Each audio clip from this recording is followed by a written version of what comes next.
राधा रमन भगवान अभी पिछले हफ्ते ही जन्म उत्सव मनाया गया। नरसिंह चतुर्दशी के अगले दिन भगवान राधा रमन जी का प्राकट्य दिवस मनाया जाता है। इनको लाने वाले, राधा रमन जी को प्रकट करने वाले भगवान से कृष्ण की बड़ी ही प्रेम स्वरूपा मंजरियों में से एक मंजरी, जो कि हमारे वृंदावन धाम में 6 गोस्वामियों में से एक श्रील गोपाल भट्ट गोस्वामी, उनके द्वारा अवतरण कराया गया। अनेकों बार राधा रमन की कथाओं को आपने सुना ही है।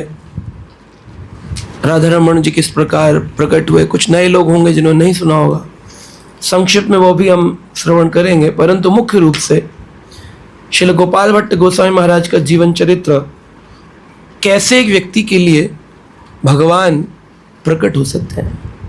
और ये कोई सतयुग की घटना नहीं है, कोई त्रेता युग की घटना नहीं है, कोई कलयुग की घटना नहीं है। ये कब की है? कलयुग की भी अभी ये जो चल रहा है काल, इसी काल कलयुग की घटना है। आज से 500 वर्ष पूर्व 1500 लगभग ईस्वी में 15th, तो उस समय एक जन्म हुआ एक बच्चे का जिसका नाम था गोपाल।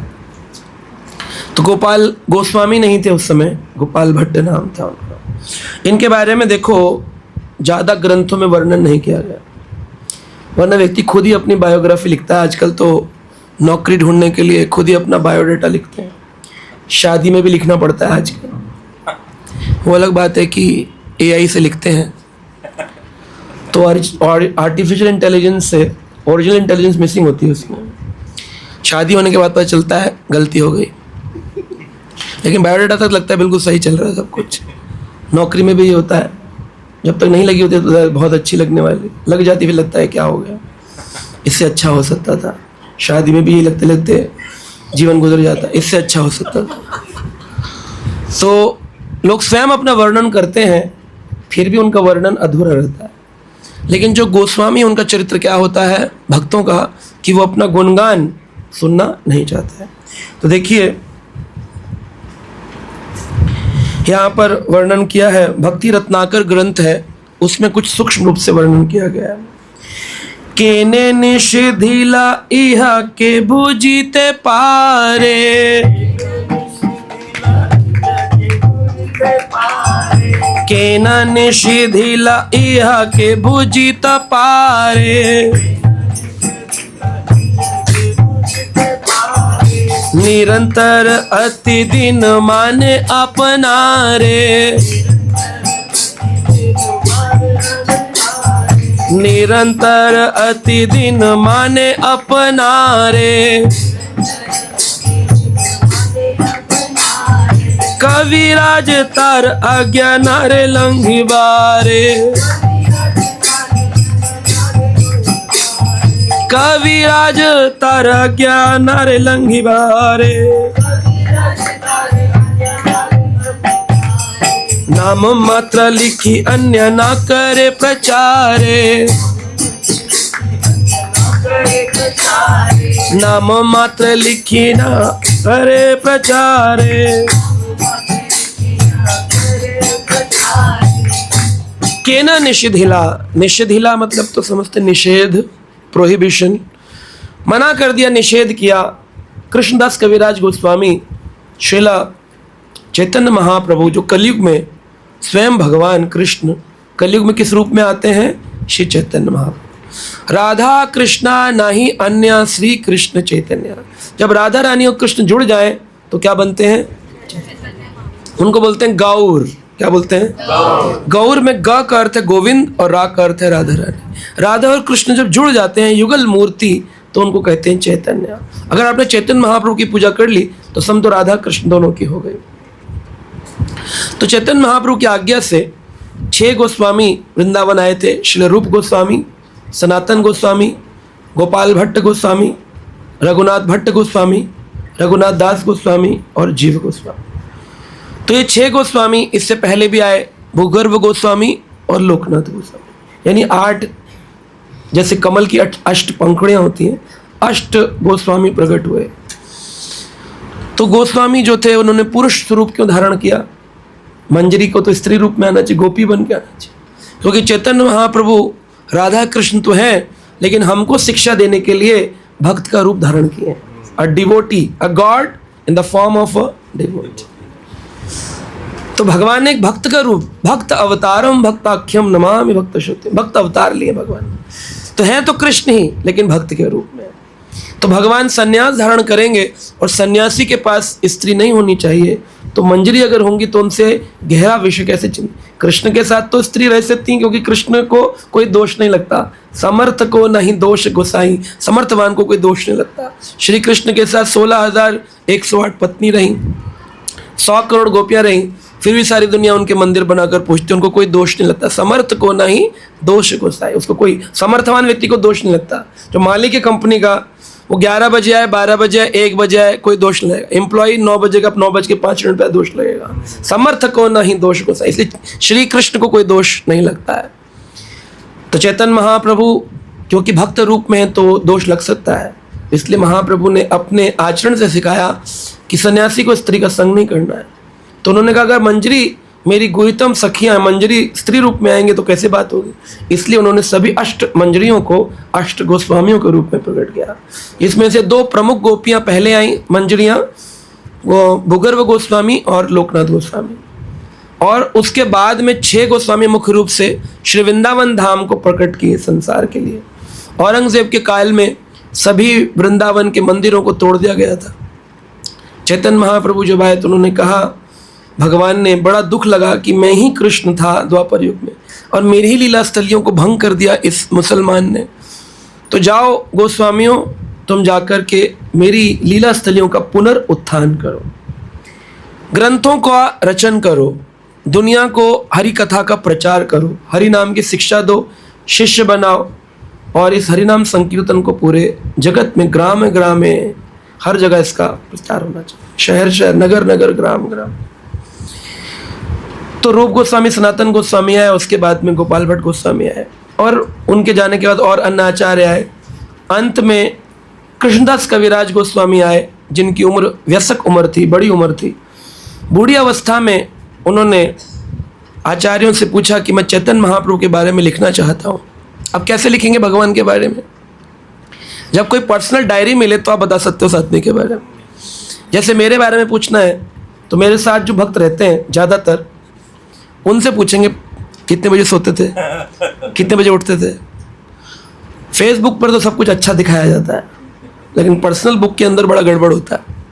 तो जो नियम पर्सनल लाइफ का जानना है तो उनके पर्सनल डिवोटी से पूछो। ज़्यादातर अपमान और अपराध भी वही लोग करते हैं जो पर्सनल होते हैं, क्योंकि उनको सब कुछ मालूम होता है, बाहर वाले को तो उतना मालूम नहीं है। तो बंगाली भाषा में पर्सनल डायरी को कड़चा कहते हैं, कड़चा। तो कड़चा चैतन्य महाप्रभु के एक भक्त थे, उनका नाम था स्वरूप दामोदर। वो महाप्रभु के कड़चा लिखा करते थे, आज महाप्रभु ने अपना ये रूप दिखाया, आज महाप्रभु ने ये स्वरूप दिखाया। तो सारे कड़चा में नोट डाउन हो जाता था। आज महाप्रभु विरह में थे, आंसू बहे, पत्थर पिघल गए, आज महाप्रभु जगन्नाथ लीला की, आज महाप्रभु ये की, सब कुछ। नवदीप लीला से लेकर जगन्नाथपुरी की लीला तक महाप्रभु की 48 ईयर्स की लीला है, 48 वर्ष। तो सब स्वरूप दामोदर ने मैक्सिमम लीलाओं को वर्णन किया, कुछ उनके पिताजी से पूछ के, कुछ उनको देख के लिखा। वह कड़चा कृष्णदास कविराज गोस्वामी को मिला, तो उन्होंने एक बुक लिखी, इसका नाम था चैतन्य चरितामृत। अब चैतन्य चरितामृत कौन सा ग्रंथ हो गया जो बिल्कुल पर्सनल डायरी से आया है, तो उसमें कोई दोष नहीं हो सकता। कब लिखा? अपनी बूढ़ी अवस्था में, जब उनकी 81 ईयर एज थी। कहाँ लिखा? राधा कुंड पर बैठकर कृष्णदास कविराज ने चैतन्य चरितामृत का निर्माण किया। कैसे उन्होंने निर्माण के लिए अनेक अनेक गोस्वामियों के पास गए, सब ने आशीर्वाद दिया।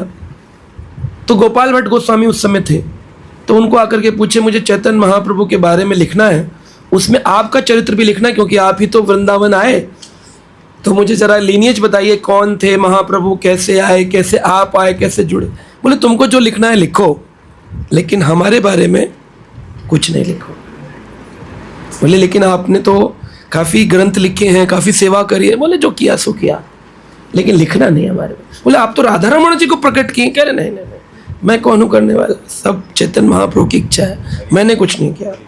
कोई कोने केने निषधीला यह के बुझीता पारे, उन्होंने मना कर दिया था इसलिए कोई उनके बारे में जानता नहीं।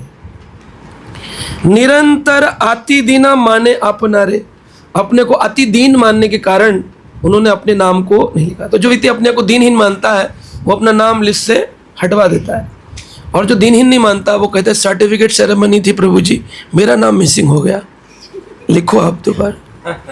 उसमें लिख दो किसी को कि इन्होंने जूते स्टैंड की सेवा करी, थैंक यू प्रभु जी। नहीं नहीं प्रभु, 6 घंटे जूता स्टैंड था, 6 घंटे में बुक डिस्ट्रीब्यूशन भी किया था, 2 सर्टिफिकेट बनते। निरंतर अति दीन माने अपनारे, अपने को जो निरंतर दीन मानते हैं उसका लक्षण क्या है? कविराज तार आज्ञा नारे लंघ पारे, मेरी आज्ञा को लंघन मत करिएगा। क्या आज्ञा है? नाम मात्र लिखे, केवल नाम लिख दो। चैतन्य महाप्रभु के एक भक्त थे गोपाल भट्ट गोस्वामी, नाम मात्र लिखे ना करे प्रचारे, मेरे नाम का प्रचार नहीं करना, बहुत ज्यादा लिखना नहीं, वर्णन नहीं करना। जब भगवान राम ने गोस्वामी तुलसीदास को कहा रामचरितमानस का वर्णन करो, वह रामायण जो वाल्मीकि ने लिखी है, हे तुलसीदास तुम वाल्मीकि के अवतार हो, उन्हीं ऋषि वाल्मीकि की तुम अवतार हो, तुम्हें वही वर्णन करना, परंतु सरल भाषा में करना है जिससे तुम रामचरितमानस का नाम दोगे। अब रामचरितमानस लिखने के लिए कुटिया बनाई, लिखने लगे। जब सारे कांड लिखने के बाद 5वें कांड सुंदर कांड में पहुंचे, लंका कांड और उत्तर कांड और 2 रह गए। सुंदर कांड जब लिखने लगे तो जब लिखते थे गोस्वामी तुलसीदास तो सारे कांड में वर्णन करते ही वो बह कर के प्रिंट निकल जाता है। पहले तो तालपत्र के पत्ते लाते हैं और पत्तों के ऊपर शाही से डंडी से कलम बना करके वो लिखते हैं भगवान राम की लीलाओं को। सुंदर कांड लिख रहे हैं और जैसे लिख रहे हैं वो बह रहा है, फिर लिख रहे हैं, फिर बह लगा। कुटिया में पानी भर गया है छत में बारिश का और पानी टपक रहा है। तो जब ऊपर देखे तो क्या देखे? श्री हनुमान जी भगवान महाराज खड़े हैं और हनुमान जी खड़े होकर के रो रहे हैं। तो हनुमान जी रो रहे हैं तो बोले गोस्वामी तुलसीदास महाराज क्यों रो रहे हैं आप? आपको प्रसन्न होना चाहिए, श्री राम का चरित्र वर्णन किया जा रहा है जिसे दुनिया पढ़ेगी, भगवान की भक्त बनेगी। तो बोले वो बात तो ठीक है, लेकिन आपको राम का चरित्र लिखने के लिए राम ने कहा था ना, आप ये सुंदरकांड में क्या लिख रहे हो? क्या लिख रहे हो? हनुमान चरित्र। हनुमान चरित्र लिखा। बोले लेकिन आपने तो लंका गए, उपदेश लिया, सेवा करी, कौन कैसे वर्णन करेंगे? बोले नाम मात्र लिखी। हनुमान जी ने क्या कहा? नाम मात्र लिख। इसलिए सारे कांड में से सबसे छोटा कांड कौन सा है? और वही दुनिया सुंदर कांड का पाठ करके सोचती हो गई भक्ति पूरी। सुंदर कांड का पाठ करके कहती हो गई भक्ति पूरी। हनुमान जी का गुणगान है वो, लेकिन किसने किया? तुलसीदास ने। लेकिन हनुमान को क्या हो रही थी? रोना आ रहा था। तो जो सुंदरकांड पढ़ के सोच रहे हैं हनुमान जी को प्रसन्न करेंगे, वो कर नहीं सकते, क्योंकि स्वयं हनुमान जी रोए कि मेरा गुणगान मत करो। तो भक्त का नियम है प्रभु का गुणगान होना चाहिए, मेरा नहीं होना चाहिए। तो गोपाल भट्ट ने भी कहा नाम मात्र लिखी अन्य ना करे प्रचार, मेरा प्रचार नहीं होना चाहिए, इसलिए उनके बारे में ज़्यादा मिलता नहीं है। तो यहाँ पर कृष्णदास कविराज गोस्वामी 6 गोस्वामियों को वंदन करते हैं, आपको भी करना चाहिए। श्री रूप सनातन भट्ट रघुनाथ, श्री रूप सनातन भट्ट रघुनाथ, श्री जीव गोपाल भट्ट दास रघुनाथ,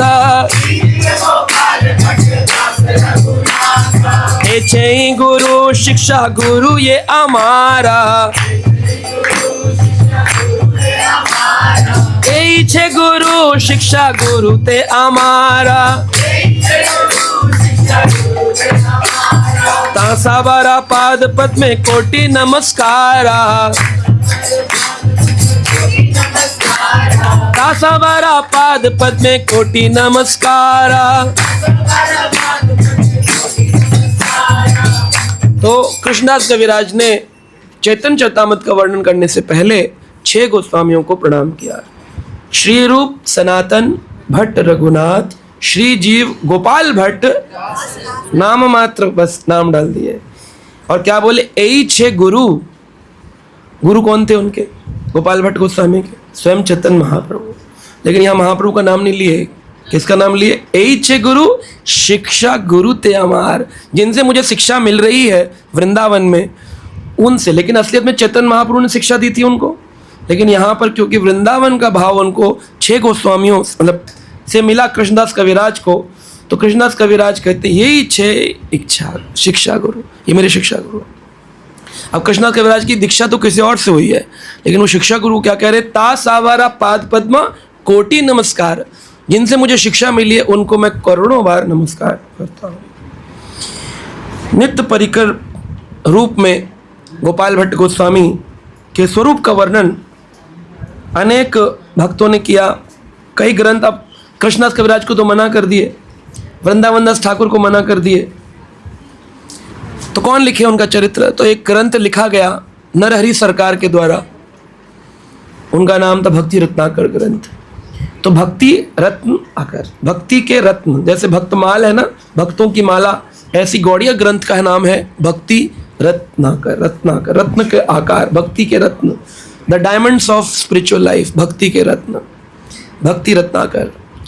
और एक ग्रंथ है उसका नाम है गौर गणेश दीपिका। गौर गणेश दीपिका मतलब है गौर चैतन्य लीलाओं में जिन चरित्रों ने भाग लिया, जिन भक्तों ने, वो कृष्ण की लीला में कौन थे, ताकि जो कृष्ण लीला को साधारण सा समझ लेते हैं लेकिन गौर लीला उनकी समझ के परे होती है, उन दोनों को समझ सके। अच्छा, ये कृष्ण लीला में थे तो ये गौर लीला में थे, ये कृष्ण लीला में थे, ये गौर लीला में थे। गौर लीला, कृष्ण लीला में जो बलराम थे वो गौर लीला में नित्यानंद बन के आए, जो श्री कृष्ण थे कृष्ण लीला में वो चैतन्य बन के आए, जो श्री कृष्ण लीला में यशोदा थी वो सच्ची माता बन के आई, जो नंद बाबा थे वो जगन्नाथ मिश्र बन के आए, जो कृष्ण लीला में ब्रह्मा जी थे वो हरिदास ठाकुर बन के चैतन्य लीला में। तो कई बार लोग बोलते हैं हम तो ब्रह्म माधव गौड़ीय संप्रदाय में आते हैं प्रभु जी, फिर ब्रह्मा जी की पूजा क्यों नहीं होती? मैंने कहा होती है, अगर कहाँ होती है? अगर रोज सुबह बोलते नाम आचार्य श्री हरिदास ठाकुर की, ब्रह्मा जी की तो पूजा है, ब्रह्मा ही तो हरिदास ठाकुर के रूप में आए, तो ये जानना चाहिए हमको। तो रूप, आज मैं सुबह रोहिणी मंदिर में भागवत क्लास दे रहा था, मैंने प्रश्न किया, प्रभुपाद जी लिख रहे हैं स्वरूप विस्मृति हो जाती व्यक्ति को, तो स्वरूप क्या है? तो स्वरूप के बारे में किसी को भी भान नहीं था। 15-15 साल हो गए दीक्षा लिए, स्वरूप भान नहीं हुआ। कोई कहता हम दास हैं, कोई कहता हम उदास हैं। तो स्वरूप क्या है? जीवे ने स्वरूप हो कृष्ण नित्य दास। मैं कहा दास तो भाव है, स्वरूप क्या है? तो बोले सच्चिदानंद, जीवात्मा सच्चिदानंद रूप आया, सच्चिदानंद रूप है, और सच्चिदानंद तो तत्व है। स्वरूप क्या है? श्री कृष्ण भी सच्चिदानंद है, लेकिन श्री कृष्ण का एक स्वरूप है, 2 भुजधारी कृष्ण मुरारी, त्रिभंग ललितम, मोर मुकुटधारी, कौस्तुभ मणि धारण किए, कुंजमाला धारण किए, भगवान का रूप है ना, स्वरूप है। तो आपका स्वरूप क्या? अगर आप भगवान अंशी के अंश हैं तो आपका भी तो कुछ स्वरूप होगा।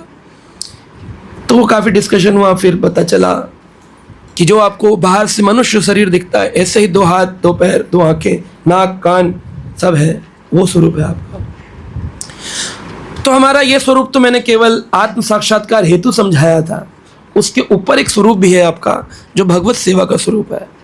भगवान की सेवाओं में कोई ना कोई स्वरूप है आपका, उसी को स्वरूप जानने को ही स्वरूप सिद्धि कहते हैं।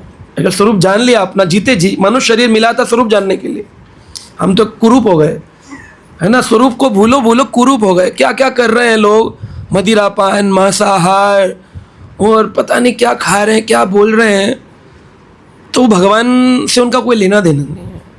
कह रहे नहीं, भगवान तो केवल पूजा का एक विषय है, बाकी करना तो खुद ही होता है? अगर करना खुद होता है तो हर व्यक्ति अपने बच्चे को IAS बना दे, चाहते तो सब है। नीट में सब लोग डॉक्टर बना दे, 720 नंबर ले आए सब लोग, सबके क्यों नहीं आते? प्रयास तो सब करते, लाखों बच्चे करते हैं, यानी कि आपके कंट्रोल में नहीं। वही मिलेगा जो पूर्व जन्म में बोया है, जैसा बोओगे वैसा काटोगे, जैसा जैसा कर्म किया है वैसा वैसा फल होगा, जितना गहरा गड्ढा खोदा उतना मीठा जल होगा। जितना गड्ढा खोदते हैं उतना मीठा है, जैसा कर्म किया है वैसा फल ऑटोमेटिकली आकर के गिरेगा। बीज लगाते हैं तब नहीं पता होता कितने बड़े आम निकलेंगे, पता होता है जब बीज लगाते हो, अरे आपके पेड़ के तो आम बड़े बड़े, आम एक्स्ट्रा लगाए क्या ऊपर से? 4 लोग बीज लेके आए आम का पेड़, सबके बराबर आम निकलते हैं क्या? एक ही पेड़ के बराबर नहीं होते। तो ये जीवन में जो कर्म का फल है ऑटोमेटिकली गिरता है, उसके लिए बीज आरोपण करते वक्त प्लानिंग नहीं करनी चाहिए। तब आप जाकर के ऑटोमेटिकली कर्म के प्रताप से सिर्फ कर्म पर ध्यान दो। कर्म प्रधान विश्व रच राखा, जो जस करहि ते तस फल चाखा। ये विश्व प्रधान में कर्म प्रधान है, लेकिन कर्म करते वक्त फल की कामना करना कर्म बंधन है। कर्म करो लेकिन फल की इच्छा से। कर्मण्येवाधिकारस्ते मा फलेषु कदाचन। फल के अधिकारी नहीं है। दुनिया फल की आकांक्षा से ही कर्म प्रारंभ करती है। आज मुझे ऑफिस टाइम पे पहुंचना है तो जल्दी उठेगा, रात को अलार्म लगाएगा। कामना से ही कर्म चालू होता है, फल की कामना से। मुझे इतने रुपए की सैलरी चाहिए, उसी प्रकार की जॉब इंटरव्यू देगा, कह रहा ये तो मेरे स्टैंडर्ड का नहीं है। फल की कामना से ही कर्म कर रहा है। लेकिन कर्म छोड़ दो, फल छोड़ दो, कर्म करो, फल अपने आप आ जाएगा। आप बोले अगर प्लानिंग छोड़ दें तो फिर तो गड़बड़ हो जाएगा। हाँ, प्लानिंग करके कौन सा प्राप्त कर लिया इसलिए छोड़ देना ही समझदारी है। तो स्वरूप होता है हमारा भगवान की सेवा में। कोई गाय है, कोई घास है, कोई पत्ता है, कोई फल है भगवान के धाम का, लेकिन स्वरूप विस्मृति प्रभुपाद लिख रहा है। स्वरूप की विस्मृति हो जाती है, पता ही नहीं होता। इतना तो पता हम गोलोक धाम से आए, वहां क्या करते? सीमेंट की बोरी गिनते थे। करते होंगे ना कुछ तो। क्या सेवा थी आपकी स्वरूप में, ये मालूम नहीं। जिस दिन वो स्वरूप प्राप्त हो गया, समझो आपने स्वरूप सिद्धि प्राप्त कर लिया। और वो कैसे पता चलेगा स्वरूप सिद्धि प्राप्त हो गई है? वो व्यक्ति के अंदर दीनता भर जाएगी घुस घुस के। वो इतना दीन हो जाएगा कि नाम भी नहीं लिखवाना चाहेगा। कह रहे वो आपका सर्टिफिकेट था, कह रहे फाड़ के भाई तो नाम नहीं चाहिए।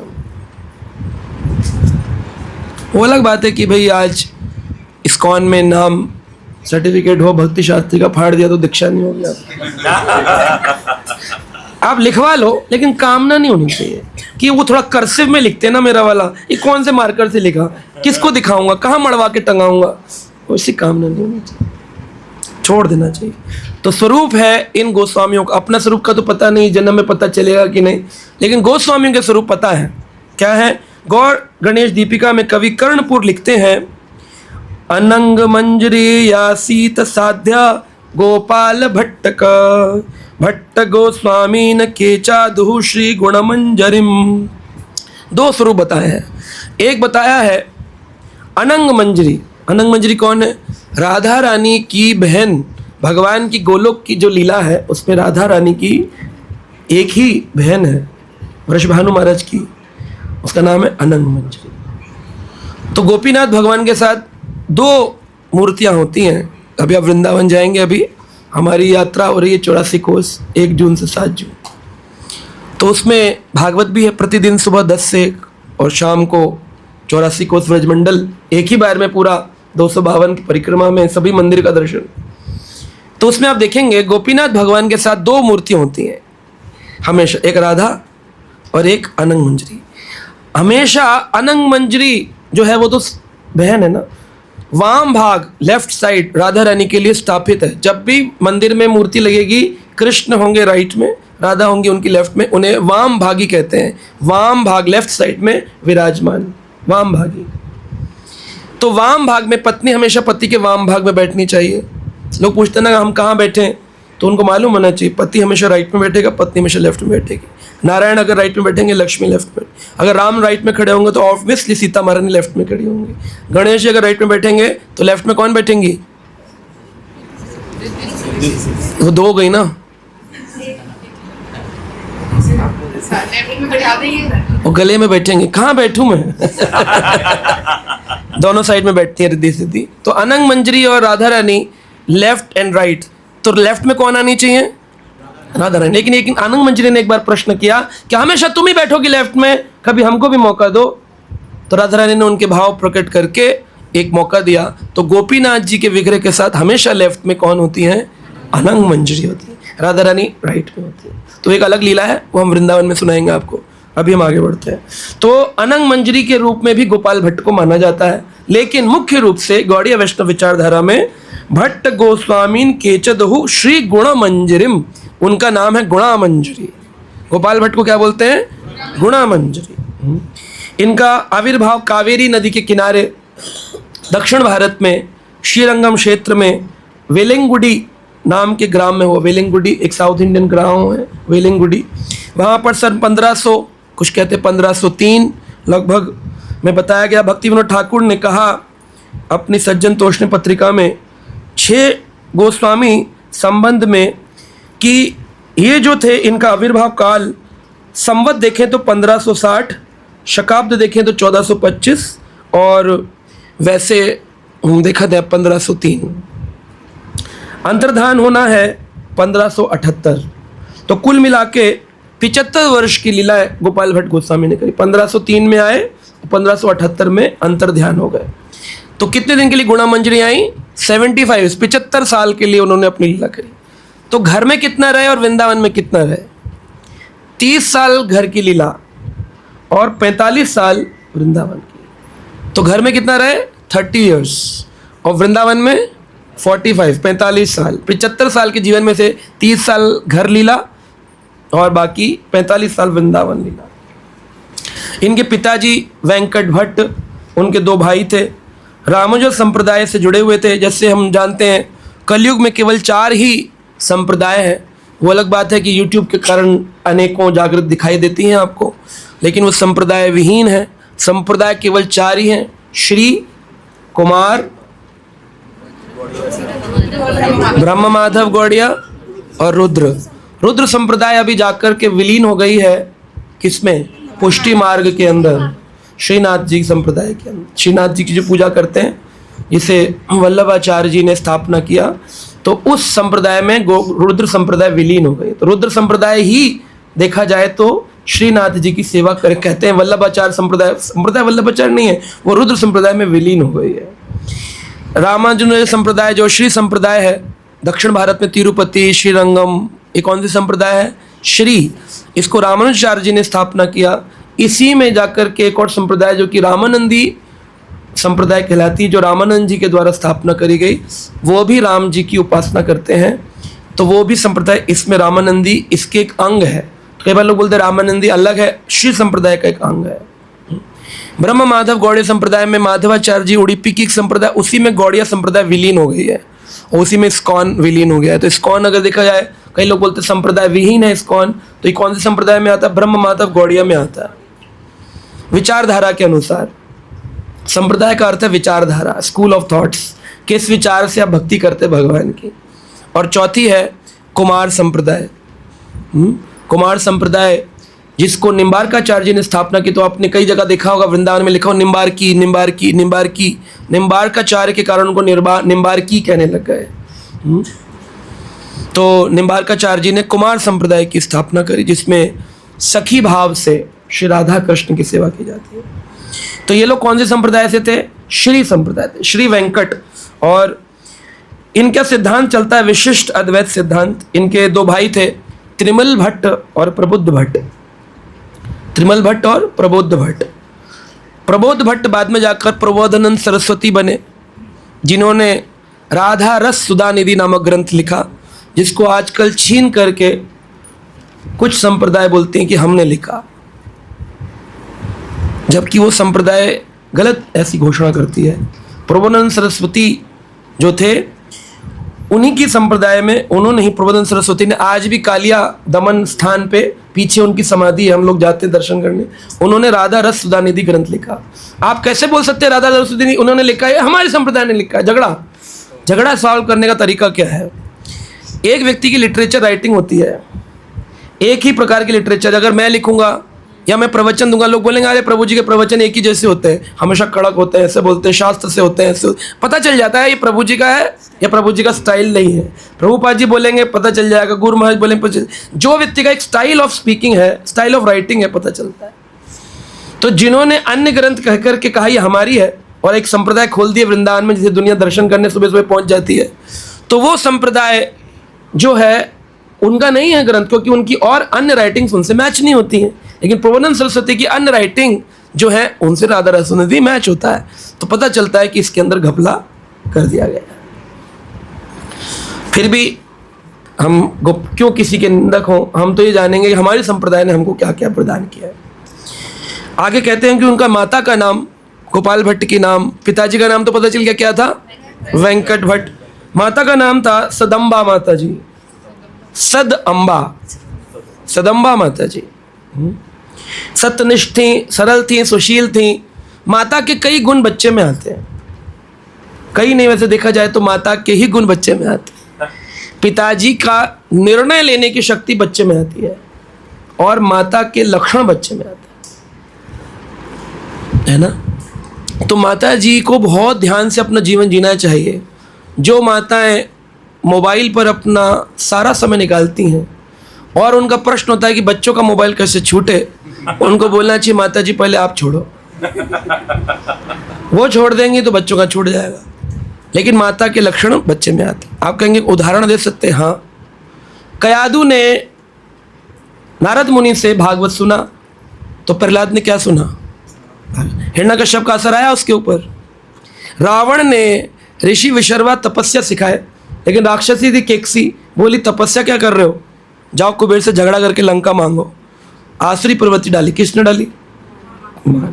तो रावण मला राक्षस किसके कारण? केकसी के कारण। और प्रहलाद बने भक्त किसके कारण? कयादू के कारण, माँ के कारण। अनेक उदाहरण दे सकते हैं।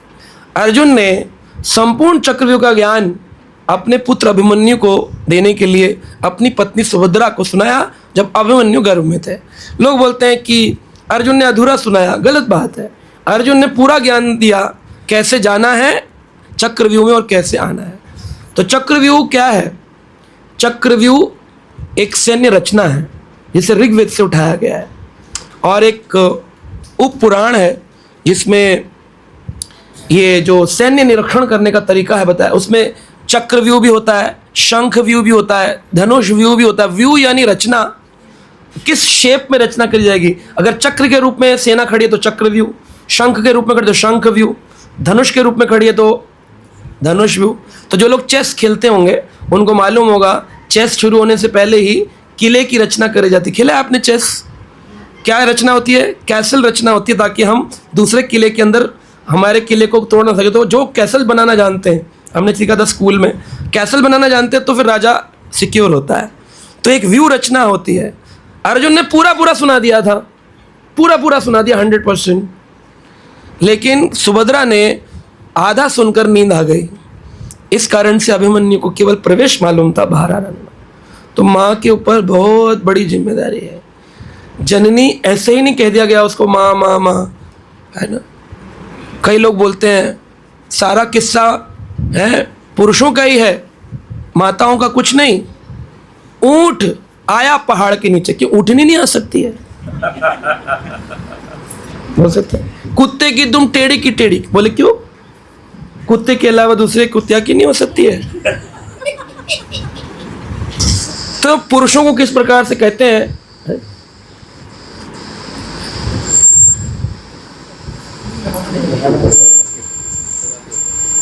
क्या कर दिया? हरे कृष्ण, छेड़ो। तो पुरुषों का बड़ा दुरुपयोग किया गया नाम का, है? हर जगह इसी प्रकार से बोला है, कुत्ते की दुम टेढ़ी, ऊंट के दौर पर देगा, है ना। और भी बहुत सारे ऐसे मुहावरे, ऊंट के मुंह में जीरा। हाँ, बंदर क्या जाने अदरक का स्वाद। बंदरिया को मालूम है? ऊंट के मुंह में जीरा, तो ऊँटनी क्या खाती है? तो इस प्रकार से देखा गया है तो पुरुषों को हमेशा दबाया गया है, स्त्री को उठाया गया है। लेकिन फिर भी स्त्री कहती है कि स्त्रियों को मेल डोमिनेटिंग सोसाइटी। नहीं, ऐसा नहीं। स्त्री के ऊपर बहुत बड़ी जिम्मेदारी है। संतान के संस्कार माता से आते हैं, इसलिए माता को भक्त बनना बहुत अनिवार्य है। अगर पुरुष भक्त बन गया लेकिन माँ नहीं बनी तो उस घर में बच्चे भक्त नहीं बन सकते। और जिस घर में माँ भक्त बन गई, पुरुष ना बना, तब भी भक्ति के संस्कार बच्चों में आ जाएंगे। ऐसा होता है। तो उनकी माँ सदम्बा बहुत सत्यनिष्ठ थी। शुक्ल तृतीया अद्भुत ज्योतिर्मय बालक प्रकट हुए, जो कि शुक्ल द्वितीय तिथि को प्रकट हुए थे, माघ मास के अंदर। शिशु गोपाल जो थे, इनका नाम बचपन में माँ ने रखा गोपाल। यानी उनके पिताजी तो लक्ष्मी नारायण का भजन करते थे, लेकिन माँ को कृष्ण पसंद थे, इसलिए तो बच्चे का नाम विष्णु न रख के क्या रखा? गोपाल। शरीर उनका चंपक पुष्प के समान एकदम गौरवर्ण था। चंपक पुष्प देखा है, वाइट कलर का फ्लावर होता है, बीच में उसके येलोइश होता है, तो चंपक पुष्प जैसा उनका शरीर था। मुख कमल बहुत सुंदर, उन्नत नासिका, नाक उठी हुई, और ग्रीवहा बड़ी गहरी गर्दन, और उनके अजान बाहु, हाथ उनके घुटने से भी लंबे आ रहे थे। कीबा गोपालेरा शोभा सर्व अंग सुंदर, कीबा गोपालेरा शोभा सर्व अंग सुंदर, जिनिया चंपक चारु वर्ण मनोहर, तिले तिले गोपालेरा बाय सौंदर्य, देखिए अद्भुत तेज के बाधर धैर्य। तिले तिले गोपाल जैसे जैसे बड़े होने लगे, दुनिया का सौंदर्य घट जाता है। कह रहे बच्चा था तो कितना सुंदर लगता था, अब क्या राक्षस लगता है? अभी तो सुंदर लगता है, लेकिन वो सुंदरता क्यों घट जाती है? उसके कर्मों के कारण। जिस व्यक्ति के कर्म खराब होते हैं वो उसके चेहरे पर आते हैं। आप चोरी करके आओ, किसी को नहीं पता, लेकिन आपके चेहरे पर दिखाई देगा कि ऐसे कुछ ना, ऐसे छुपाएगा अपने को। Face is the index of the heart. हृदय में जो गड़बड़ होगी वो चेहरे पर दृश्यमान होगी। भक्त लोग हरि नाम जपते हैं, शरीर सा रंग काला ही क्यों ना हो, तेजवान दिखाई देते हैं, क्योंकि भगवान के भक्त बन गए। छल कपट से परे हो जाएंगे तो चेहरे के अंदर एक ग्लो आता है, वो मामा अर्थ का लगाने से भी नहीं आएगा। माताएं बड़ी खुश हो गई, लगाती है। ऐसा अद्भुत तेज प्रकट हुआ, कौन धरे धैर्य। उनका गोपाल को सुंदर रूप देख करके किसका दिल न पैसे होता, ऐसा गोपाल को देखकर, इतना सुंदर बच्चा, इतना सुंदर बच्चा, इतना सुंदर। बड़े होने लगे तो सौंदर्य, तिले तिले सौंदर्य, बाय सौंदर्य बढ़ता ही गया, बढ़ता ही गया। 9 वर्ष के हो गए सुंदर गोपाल, उनका यज्ञोपवीत संस्कार किया गया, ब्राह्मण बना दिया गया। चैतन्य महाप्रभु यात्रा करते हुए अपने दक्षिण भारत की, भगवान चैतन्य 24 वर्ष की आयु में संन्यास लिए। 24 वर्ष संन्यास लेके जगन्नाथपुरी रहे। उसमें से 6 वर्ष उन्होंने दक्षिण भारत की यात्रा करी। 6 वर्षों में दक्षिण भारत घूमते घूमते घूमते घूमते श्रीरंगम पहुँचे। श्रीरंगम जब पहुँचे तो कहते हैं कि महाप्रभु ने बड़ा उदंड कीर्तन किया, और उस कीर्तन को देखकर नित्यानंद प्रभु कहते हैं, देखी नित्यानंद प्रभु कहे भक्त गाणे, देखी नित्यानंद प्रभु कहे भक्त गाणे, ए रूप नित्य आगे होइबे ग्रामे ग्रामे। हर ग्राम ग्राम में ऐसा ही नृत्य और कीर्तन होगा। किसने कह दिया था? चैतन्य महाप्रभु के इस कीर्तन को देख करके। तो आज आप देख सकते हैं गांव गांव में, शहर शहर में, हर जगह क्या हो रहा है? हरे कृष्णा कृष्णा कृष्णा हरे हरे, हरे राम राम राम हरे हरे। तो एकादशी का दिन था, श्रीरंगम में चैतन्य महाप्रभु पहुंचे। एकादशी के दिन तो वैसे ही कहते हैं जो एकादशी रखता है वो राधा कृष्ण का सबसे प्रिय हो जाता है। आप कोई भी व्रत करें ना करें, करें तो पुण्य मिलता, ना करें तो कोई पाप नहीं लगता। लेकिन एकादशी अन्न खाइला सुकर हैला जन, एकादशी के दिन अगर अन्न खाते हैं अगले जन्म में सुअर की योनि में जाना पड़ता है। एकादश अन्न खाइला शुकर हैला जन, माता पिता के हत्यारे होने का पाप और सुअर। नेगेटिव पॉइंट, भाई कोई व्रत करो तो फल मिलता, ना करो तो कोई बात नहीं, लेकिन इसमें ना करो तो नेगेटिव पॉइंट लगता है। इसलिए हर जीवात्मा ने, जिसने मनुष्य शरीर धारण किया है, एकादशी के दिन उसको बहुत कुछ खाना चाहिए, लेकिन अन्न नहीं खाना चाहिए। फल खा सकते हैं, कूटू खा सकते हैं। तो एकादशी के दिन महाप्रभु पहुँचे। ये 1511 की बात है। तो कब जन्म हुआ था?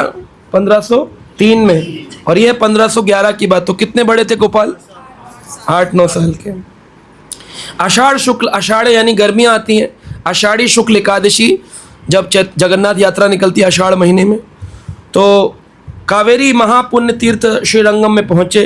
कहते हैं कावेरी में जो स्नान करता है पाप नाशने विष्णु कैला दर्शन, श्रीरंगम क्षेत्र तबे करीला गमन। महाप्रभु श्रीरंगम क्षेत्र में आए। एक बार कावेरी में जो स्नान कर ले उसके समस्त पाप समाप्त हो जाते हैं। मैंने किया एक बार, पता नहीं पाप समाप्त हुए कि नहीं। तो महाप्रभु को वेंकट भट्ट अपने घर ले आए और तभी चतुर्मास प्रारंभ हो गया। आषाढ़ के बाद सावन का महीना आता है, तो सावन, भाद्रपद, आगे अश्विन, फिर कार्तिक, चतुर्मास। 4 महीने भगवान के भजन के लिए सबसे उत्कृष्ट होते हैं। इन 4 महीने में जो भी प्लानिंग करनी हो कर लेनी चाहिए, क्योंकि उसके बाद हम प्लानिंग करने लायक नहीं रहते। सर्दी में ठंड बहुत हो जाती है, गर्मी में गर्मी बहुत हो जाती है, बारिश में बारिश बहुत हो जाती है। सावन, भादो, अश्विन, कार्तिक, चतुर्मास।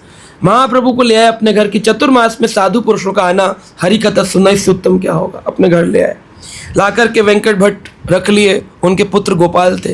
वेंकट भट्ट लक्ष्मी नारायण के भक्त थे, तो रात को जब बैठते थे तो चर्चा होती थी अलग अलग विषयों के ऊपर। कहते हैं त्रिमंगल वेंकट आर प्रबोधानंद, ए 3 भ्रातर प्राण धन गौरचंद्र, लक्ष्मी नारायण उपासक ए पूर्वते, राधा कृष्ण रसे मत प्रभुर कृपाते। प्रभु की कृपा से महाप्रभु और वेंकट भट्ट की चर्चा हुई कि लक्ष्मी नारायण बड़े हैं कि राधा कृष्ण बड़े हैं। तो ये कंपटीशन इस्कॉन वालों को रोज ही झेलना पड़ता है, क्योंकि रोज ही प्रतिदिन संसारी लोग क्या कहते हैं, विष्णु से ही तो आते हैं ना कृष्ण अवतार। यही चर्चा वेंकट भट्ट ने छेड़ दी थी कि लक्ष्मी नारायण श्रीरंगम क्षेत्र में तिरुपति से बड़ा है क्या कोई, उन्हीं के तो रूप में आए हैं कृष्ण गोपाल। तो भगवान चैतन्य तो स्वयं ही कृष्ण थे। अब कृष्ण से ही चर्चा हो रही, कृष्ण से विष्णु आए कि विष्णु से कृष्ण आए, अब उन्हीं से चर्चा हो रही है जो स्वयं भगवान कृष्ण है। तो चर्चा होते होते उन्होंने कहा अच्छा, अब महाप्रभु बहुत सारा शिक्षा दिए, बहुत लंबी चर्चा पे हम नहीं जा रहे, बहुत चर्चा किए। लेकिन वेंकट भट्ट बार बार तर्क करता था, क्योंकि मेन हेड पुजारी था श्रीरंगम क्षेत्र का, रंगनाथ स्वामी की सेवा करता था। तो हेड पुजारी कितना ज्ञानी होगा, जिसके परिवार में प्रबोधन सरस्वती, त्रिमंगल भट्ट, वेंकट भट्ट, गोपाल भट्ट ऐसे संतान है आई, कैसा परिवार होगा। बहुत तर्क वितर्क किया, ना ये ना। महाप्रभु को थोड़ा गुस्सा करके बोल दिया, अगर तुम्हारे कृष्ण बड़े नहीं हैं, जो कि खुद ही कृष्ण है, अगर तुम्हारे कृष्ण बड़े नहीं हैं तो तुम्हारी लक्ष्मी जी क्यों बेलवन में बैठकर उनके इंतजार में तपस्या कर रही है इसका उत्तर। अब तो इस बात को सुनकर घबरा गया। बोला अच्छा क्यों कोई इंतजार कर रही है, करो वो आई थी। लक्ष्मी बोली कृष्ण ही तो मेरे पति हैं, विष्णु ही तो कृष्ण है।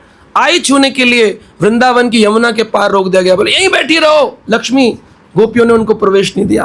पहले रस भाव जागृत करो, उसके बाद आना। यहाँ पर कृष्ण रस प्रेम माधुर्य के भोक्ता है, या ऐश्वर्य भोक्ता नहीं है, इसलिए आप जाइए। और लक्ष्मी जी बोली मैं कैसे अपने पति को कृष्ण स्वरूप में देखूं। बोले उसके लिए गोपी भाव जागृत करो, मंजरी भाव जागृत करो, वैष्णव भाव जागृत करो। कैसे होगा? बोले भगवान के नाम की जप माला लेकर के जप करो। एक माला दे दी और मंजरियों गोपियों ने, और जाकर के बेलवन में आज भी तपस्या में लीन है। बेल के बड़े बड़े बेलपत्र पेड़ लगे हुए हैं और लक्ष्मी बैठ करके, श्रीवन नाम पड़ा उस वन का, नाम है श्रीवन। हम लोग जाएंगे यात्रा में, श्रीवन में बैठकर लक्ष्मी जी क्या कर रही है, हरे कृष्णा कृष्णा कृष्णा हरे हरे, हरे राम राम राम, कि हे कृष्ण मुझे प्रवेश दीजिए। लक्ष्मी भी आतुर है वृंदावन में। ये बात सुनकर के तो आंखों में आंसू आ गया। खुद ही कृष्ण बोले तो कितनी प्रभाव, मैंने बोला तो आपको अच्छा लग रहा है, स्वयं कृष्ण बोले तो कैसा लगा होगा। वेंकट भट्ट का तो दिल ही पिघल गया। बोला जिसकी इतने साल उपासना कर रहे हैं उससे भी बड़ा कोई है। तो बोले हाँ, तो इसीलिए लिखा है लक्ष्मी नारायण उपासक एई पूर्वते, पूर्व में वो लक्ष्मी नारायण उपासक थे, लेकिन राधा कृष्ण रसे मत प्रभुर कृपाते, भगवान चैतन्य की कृपा से वो राधा कृष्ण के रस में सरोवर हो गए। अब वो जब देख लिए कि राधा कृष्ण बोल रहे और आंखों से नीर बह रहा है, पुजारी होकर के विष्णु पूजा करूंगा और मन में चले कि राधा कृष्ण की मैच नहीं हो पाया, कैसे होगा। तो चैतन्य महाप्रभु उनको कंपैशन भाव से, दयालु भाव से सेटल किया। ना ना ना ना, घबराइए नहीं, तत्व की दृष्टि से विष्णु और कृष्ण ही की है। हाँ, शांति पड़ी, गलत नहीं हूं मैं। इस प्रकार खूब सारा वाद विवाद होने के बाद समर्पित हो गए। गोपाल भट्ट के साथ जो हुआ वो हम सुनने योग्य है। श्री वेंकट भट्ट के पुत्र गोपाल उस समय लगभग 11 वर्ष, कुछ कहते हैं 9 वर्ष, छोटे थे मतलब।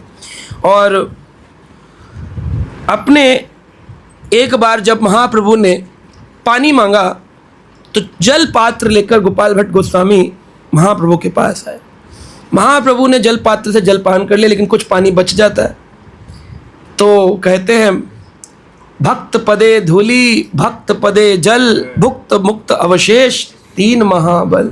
इन तीनों में बड़ा बल होता है। भक्त का अगर अवशेष मिल जाए, भक्त की धूली मिल जाए या भक्त का चरण जल मिल जाए, लेकिन भक्त की इच्छा से होना चाहिए, चोरी से नहीं होना चाहिए कि चुरा लिया और खा लिया, है ना। क्योंकि कृपा में तभी बल होगा जब वो आज्ञा होगी। अगर चोरी करके होता तो सारा संसार भक्त बन जाए, है ना। लेकिन गोपाल भट्ट के साथ क्या हुआ? अन्यत्र व्यक्त गोपाल वेंकट तनया,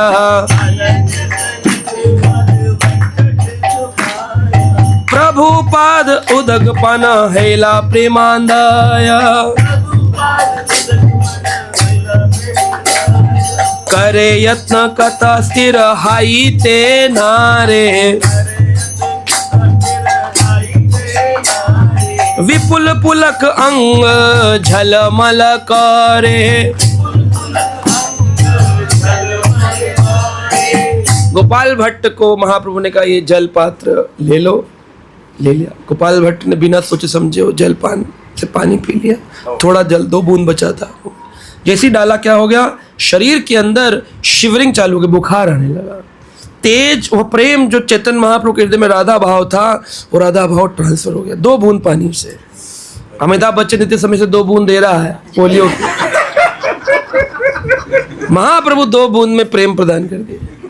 2 बूंद जीवन की, है ना। तो भक्ति की 2 बूंद भक्ति दे सकती है, पोलियो की 2 बूंद शरीर को स्वस्थ रख सकती है। तो इस प्रकार से 2 बूंद से शिवरिंग होने लग गई पूरा शरीर। करे यतन कत स्थिर है नारे। बार बार जो लोग थे वो वहां वेंकट भट्ट आ दिया, बोले क्या हो गया बच्चा, अगर ऐसे ऐसे करने लगे, तड़पने लगे, भाई भक्ति भाव में हो, लेकिन लोगों को लगेगा बीमार हो गया बच्चा, माता पिता तो दुखी हो जाएंगे।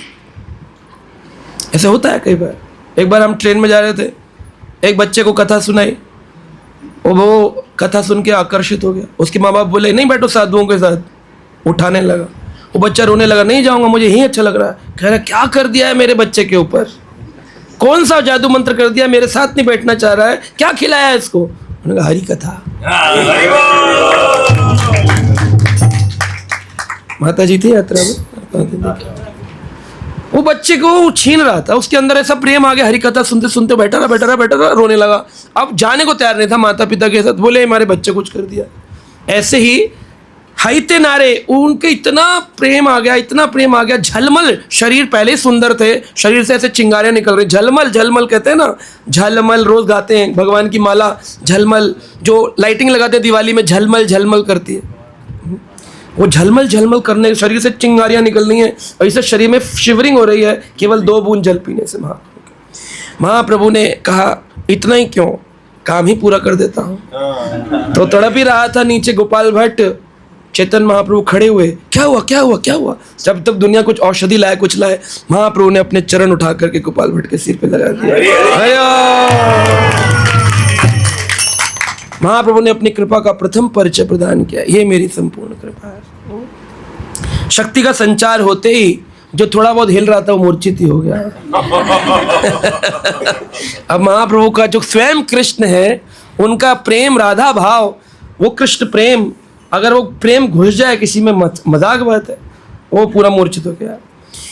एकांत में एक दिन वार्तालाप करने लगे, हे भगवान, क्यों मेरा जन्म, गोपाल भट्ट ऐसा सोचते थे, क्यों मेरा जन्म यहाँ हुआ श्रीरंगम में, काश मैं भी नवदीप में जन्म लेता तो महाप्रभु की जो, अब तो महाप्रभु संन्यास ले लिए और संन्यास लेके रंगम में है, काश मेरा जन्म नवदीप में होता ना, तो मैं महाप्रभु के वो जय जय गौरा चांद आरती का शोभा, जय जय गौरा चांद आरती का शोभा। तो वो जो शोभा थी आरती की, घुंघराले बाल, केश है ना, चंवर ढुला रहे हैं, शिवजी भी आ रहे हैं, वो रूप में देख पाता।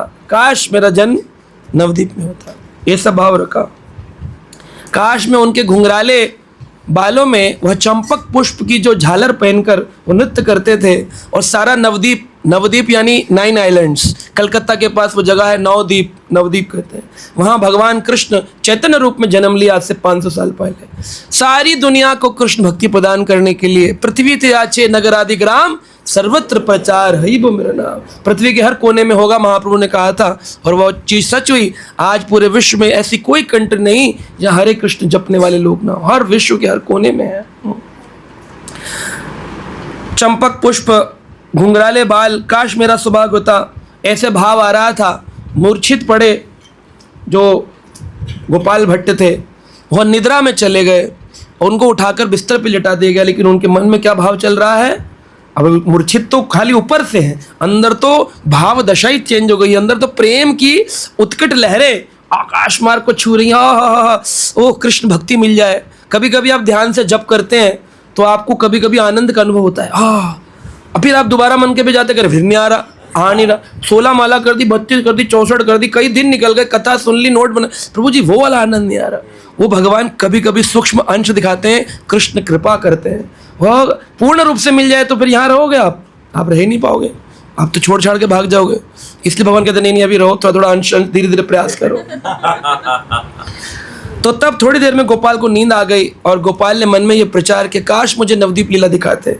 तभी क्या हुआ, भगवान ने स्वप्न में एक छल प्रकट किया। स्वप्न छल जिसको कहते हैं, a magic trick in a dream. स्वप्न छल प्रकट किया और महाप्रभु ने उनको अपना नवदीप का केश वाला सुंदर दर्शन स्वप्न में कराया। और गोपाल भट्ट स्वप्न में ही गुणा मंजरी रूप में चिल्ला रहे हैं, गौरांग गौरांग गौरांग। गोपालैला जानी उल्लास शेषा, प्रभु हैला श्यामला सुंदर गोपावेशा। देखिया गोपाल शोभा रहिया निर्जना, सुवर्ण वर्ण अंग हैला से शाणा। अब स्वप्न में जब उन्होंने गौरंग महाप्रभु को देखा सुंदर, तो बोले ये तो गौर है, ये तो गौर है, पर कृष्ण तो नहीं है। तभी क्या देखते हैं, श्यामल वर्ण प्रभु हैला श्याम सुंदर गोपवेश। गोप वेशधारी, क्योंकि गौर्ण मंजरी को क्या चाहिए, कृष्ण चाहिए। गुणा मंजरी ना राधा कृष्ण की द्वापर युग की, उनको गोप वेश चाहिए, गोपाल का वेश चाहिए, और उनका नाम भी गोपाल है। तो गोपाल ने गोप वेश की कामना करी, तुरंत इस स्वप्न में गोप वेश दिखाया कृष्ण ने। और गोप वेश देखने के बाद उन्होंने कहा अच्छा तो ये कृष्ण है और वो गौर है। तो फिर झलमल झलमल चालू हो गया, कभी गोपाल कभी कृष्ण, कभी गोपाल कभी गौर, कभी गोपाल कृष्ण कभी गौर, कभी गोपाल कृष्ण कभी गौर। इस प्रकार से उन्होंने सुंदर रूप का दर्शन किया। चैतन्य महाप्रभु ने उनको स्वप्न में आदेश दिया, प्रभु कहे आचिरा जाइबा वृंदावन, मिली भी दुर्लभ रत्न रूप सनातन। मोर मनोवृत्ति दोह प्रकाश करीबे, तुम्हारा शिष्य द्वारे जगत व्यापी बे। एते कही गोपाल करी प्रभु केला, गोपालांग सिक्त केला नेत्र जल। महाप्रभु की भक्ति संबंध उपदेश पाया। जाइए अचिरात, अचिरात का मतलब होता है तुरंत, फास्ट। अचिराते शब्द का इस्तेमाल कई बार किया गया ग्रंथों में। अचिरात, अचिर, अचिरे, अचिर का मतलब है फास्ट, तुरंत। कहते हैं नाम संकीर्तन तुलसी सेवन अचिराते पावे प्रभु पदे प्रेम धन। दो के काम कर लो, नाम संकीर्तन और तुलसी सेवन। हरिदास ठाकुर ने अपनी शिष्या को कहा था, क्या नाम था उसका, लक्ष्य हीरा। लक्ष्य हीरा को कहा था, नाम संकीर्तन तुलसी सेवन अचिराते पावे प्रभु पदे प्रेम धन। तुरंत तुम्हें प्रभु का प्रेम मिल जाएगा। केवल दो काम करो, तुलसी सेवा करो और नाम जप करो। तो अचिरात मतलब है तुरंत। प्रभु कहे अचिराते जाइबे वृंदावन, तुरंत वृंदावन चले जाओ, ऐसा स्वप्न में बोला। मिली भी दुर्लभ रत्न रूप सनातन, मेरे दो दुर्लभ रत्न हैं, रूप और सनातन, उनसे तुम्हें मुलाकात होगी। उनकी शरण में रहना, उनसे सीखना, वो तुम्हें सिखाएंगे। मोर मनोवृत्ति दोह प्रकाश करीबे, अगर मेरी मनोवृत्ति जानना चाहते हो तो मेरी लीलाएं तो जल्दी समाप्त हो जाएंगी, लेकिन तुम मेरी मनोवृत्ति जानना चाहते हो तो रूप सनातन से मिलना। इसलिए लिखते हैं मनोभिष्टम स्थापितम येन भूतले स्वयं रूपम कदा मह्यम ददाति। ये केवल रटने के लिए नहीं, तोते जैसे, इसका अर्थ भी पता होना चाहिए। स्वयं रूपम, स्वयं रूप ही क्या आए थे, मनोभिष्टम। किसका मनोभिष्ट, श्री चैतन्य मनोभिष्टम स्थापितम येन भूतले, इस भूतल पर महाप्रभु की जो मनोभिष्ट है उस मनोवृत्ति को प्रकाशित करने के लिए ग्रंथों की स्थापना, मंदिरों की स्थापना, विग्रहों की स्थापना के लिए ही रूप गोस्वामी रूप मंजरी धरातल पे आए। तो वो दो रत्न हैं, रूप गोस्वामी और सनातन गोस्वामी, तुम उनसे मिल लेना जाकर के। कहा ठीक है। अब महाप्रभु 4 महीने रहे, तीनों भाई मिलकर के जो उच्चिष्ट बचता था पा लेते थे। गोपाल भट्ट को थोड़ा थोड़ा उच्चिष्ट पाने के लिए मिलता था। उच्चिष्ट से ज़्यादा महाप्रभु के चरण चापने की सेवा मिली। महाप्रभु जब सोते थे तो गोपाल भट्ट बच्चे थे 11 साल के, तो महाप्रभु से बोलते थे कोई सेवा, महाप्रभु कहते थे हाँ ठीक है, तुम मैंने बहुत कीर्तन किया है, पाँव दबा दो मेरे। तो धीरे धीरे पाँव दबाते थे। तो महाप्रभु की चरण सेवा किए, जलपान किए और उनका उच्चिष्ट प्रसाद पाए। हृदय के अंदर भक्ति पूर्ण रूप से आ गई। तीनों भाई बड़े उदास हो गए, बोले आप जा रहे हैं। गोपाल भट्ट, त्रिमंगल भट्ट, उनके भाई प्रबोधानंद सरस्वती, प्रबुद्ध भट्ट और वेंकट भट्ट, चारों मतलब 3 चाचा ताऊ, पिताजी और पुत्र, तीनों के तीनों चारों बड़े उदास हो गए महाप्रभु जाने वाले। गोपाल शास्त्र के प्रति रुचि दिखाने लग गए और उन्होंने शास्त्र अध्ययन का विचार बनाया, अब मैं शास्त्र पढ़ूंगा। उन्होंने कहा शास्त्र अध्ययन करूंगा क्योंकि भगवान कृष्ण ने कहा है चैतन्य रूप में कि मुझे इन शास्त्रों की स्थापना करनी है। शास्त्र पढ़ूंगा ही नहीं, संस्कृत जानूंगा ही नहीं तो क्या करूंगा। तो इसलिए ग्रंथ पढ़ने चाहिए। हमारे इस्कॉन में ऐसे बहुत भक्त हैं, है ना। एक थे गोपी प्राणधन प्रभु, उन्होंने संस्कृत पढ़ी सिर्फ इसलिए ताकि श्रील प्रभुपाद जी की सेवा कर सके। बड़े वयस्क अवस्था में, बड़े होने पर प्रभुपाद जी के लिए, और वह वृंदावन में रहते थे। गोवर्धन पे आज भी उनकी समाधि बनाई गई है। श्रीमद् भागवतम के 10वें स्कंद के 13वें अध्याय तक श्रील प्रभुपाद जी ने ट्रांसलेशन किया। 14वें अध्याय से प्रारंभ करके 11वां 12वां स्कंद गोपी प्राणधन प्रभु ने किया। हृदय वल्लभ और गोपी प्राणधन प्रभु, हृदयानंदास गोस्वामी महाराज, ऐसे अन्य लोग मिलकर के ट्रांसलेशन किए। पर मूल रूप से गोपी प्राणधन प्रभु संस्कृत स्कॉलर थे। संस्कृत की विवेचना करनी हो तो उन्हीं से पूछा जाता था इसको, इस श्लोक का क्या अर्थ है। लेकिन उन्होंने संस्कृत बचपन से नहीं पढ़ी, प्रभुपाद जी के कहने पर पढ़ी। आप में से कितने लोग हैं जो संस्कृत पढ़े हैं प्रभुपाद जी के लिए? आपको तो नौकरी से टाइम ही नहीं मिलता ग्रंथ भी पढ़ने का, संस्कृत तो छोड़ो, है कि नहीं। अब अपनी स्थिति देखो और भक्त की स्थिति देखो। जयपताका स्वामी महाराज ने प्रभुपाद जी की प्रसन्नता के लिए, जो कि अमेरिकन बॉडी थे, एक आर्मी का घर के अंदर जन्म लिए, जिनके पिताजी बहुत ऊंचे पद पर थे। अगर उनका पुराना फोटो देखेंगे, उनके घर में बड़ी बड़ी गाड़ियां थी उस जमाने में। वो बंगला भाषा सीखे सिर्फ इसलिए, गौरांग प्रेम को पाने के लिए मुझे बंगाली सीखनी ताकि मैं चैतन्य रस का पान कर सकूं। अब मैं गा रहा हूँ, आप उल्टा सीधा गा रहे हो, थोड़ा गा रहे हो, बाकी तो चुप बैठे, कोई समझ ही नहीं आ रहा क्या गा रहे हैं। अभी मैं गाऊँ हम बने तुम, सब गाएंगे, क्योंकि जो सीखा है वही तो गाएंगे, जो सीखा है वही तो गाएंगे, वही हृदय में भरा हुआ है, वही हृदय में भरा है और वही बाहर निकल रहा है। भर भर के कलमश, गंदा खाना, गंदा हॉलीवुड ने बॉलीवुड ने परोसा, हमने वही गंदा प्रसाद खाया है, वही गंदी डकारे मार रहे हैं, वही गंदा खाना खाया हुआ सब। आज भी अगर कोई गीता उठाकर पढ़ना प्रारंभ कर दे, उसका जीवन बदल सकता है। केवल गीता उठा ले, केवल गीता, 700 श्लोक, प्रतिदिन 2 श्लोक पढ़ने का नियम ले ले, 1 साल में उसके जीवन में परिवर्तन आ जाएगा। 1 ईयर, जस्ट 1 ईयर। गीता अगर होगी तो लाल कपड़े में बंद होगी। हम सनातनी है, पढ़ना है। जयपताका महाराज ने एक अमेरिकन फैमिली में जन्म लेकर, जो हिंदी तक उनका रिलेशन नहीं, उन्होंने बांग्ला भाषा सीखी है और सारा नवद्वीप में प्रचार किसने किया? बंगाल में उस अमेरिकन व्यक्ति ने किया। सबाई के बोशान महाराज के पुराने लेक्चर देखो आपने, गौरांग जॉन इतना जोर जोर से किस लिए सीखे? प्रभुपाद के लिए। हमारे गुरु महाराज ने रशिया में प्रचार करने के लिए प्रभुपाद जी ने कह दिया था, तो परम पूज्य गोपाल कृष्ण गोसाई महाराज ने चंडीगढ़ यूनिवर्सिटी में रशियन प्रोफेसर से पूरा दिन सेवा करते थे। रात के 11 बजे उसको बोला था मैं आऊँगा, रात को 11 से 1 बजे तक सीखने जाते थे उनसे रशियन भाषा, ताकि रशिया में भगवत गीता का प्रचार किया सके। इंग्लिश आती थी, हिंदी आती थी, फ्रेंच आती थी, तो और क्या जरूरत थी रशियन भाषा सीखने की? लेकिन क्यों? प्रभुपाद ने कह दिया। आपको बोला जाए जाइए प्रभु जी आपका एक प्रवचन कराची में देना उर्दू भाषा में, हमें मुझे तो उर्दू आती नहीं, तो सीखो, तो सीखो। उसे कहते हैं भक्त। ये नहीं कि कोई ना कोई लेफ्ट राइट लगा करके सेवा से कल्टी हो जाओ, वो भक्त नहीं है, वो कम भक्त है। तो भक्त बनने के लिए समर्पण का भाव चाहिए, गुरु आज्ञा चाहिए, तभी जीवन में अद्भुत चमत्कार होते हैं। जो चमत्कार आज हमारे सामने होने वाला है, हम सुनेंगे क्या चमत्कार हुआ।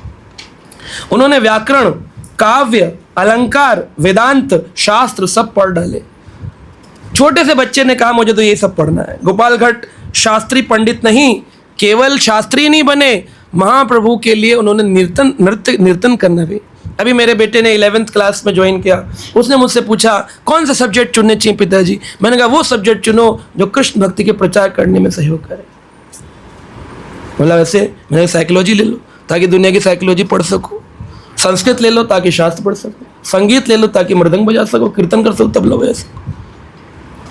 तो हम माता पिता होकर के अगर गलत गाए, नहीं बेटा MBBS कर लो, MD का डॉक्टर बनो, फिर फ्रस्ट्रेट हो जाओ, फिर आना मेरे पास में, फिर गीता समझाऊंगा।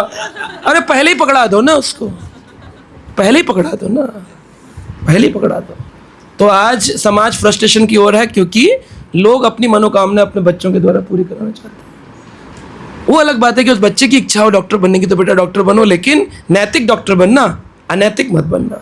नैतिक इंजीनियर बनना, अनैतिक। पुल गिर गए, सिविल इंजीनियर साहब की गलती है, मंत्री साहब की गलती है, तो क्यों नहीं बदल रहा समाज? केवल दोषारोपण करके चलता रहेगा। रोड टूटी हुई है, बोले मंत्री चेंज करो। कितने मंत्री चेंज कर लिए? रोड बदली दिल्ली की, उधर फ्लाईओवर बनता है तो उधर गिर जाता है, उधर मेट्रो बनती है तो उधर बंद हो जाती है, उधर जाम ठीक करते तो इधर जाम पानी भर जाता है। क्या हो रहा है?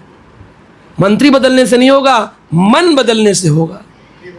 मन बदल जाए लोगों का ना, पूरे दिल्ली में प्रवचन लाइव कर दिया जाए, बोले रोज सुनो 1 घंटा है, इस्कॉन मंदिर से प्रवचन होगा 1 घंटा प्रतिदिन, सारे दुनिया को सुनना है। पूरा दिल्ली चेंज हो जाएगा कि नहीं हो जाएगा? पूरा भारत, पूरा विश्व चेंज हो सकता है। लेकिन सुने क्यों? अरे जब सुनाया जाएगा तब भी हम सुनने को तैयार नहीं है। स्वामी जी आप अपना विचार अपने पास रखिए, हम बहुत खुश हैं अपने क्रिकेट देख करके और अखबार पढ़ के और टीवी की न्यूज़ देख करके, हम भी अब आई आती। लेकिन समाज को बदलना है तो मन को बदलना बहुत ज़रूरी है।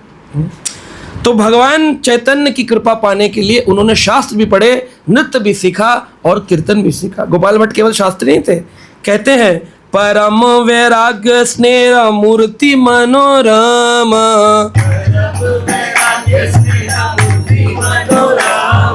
महाकवि गीतवाद्य नृत्य अनुपम,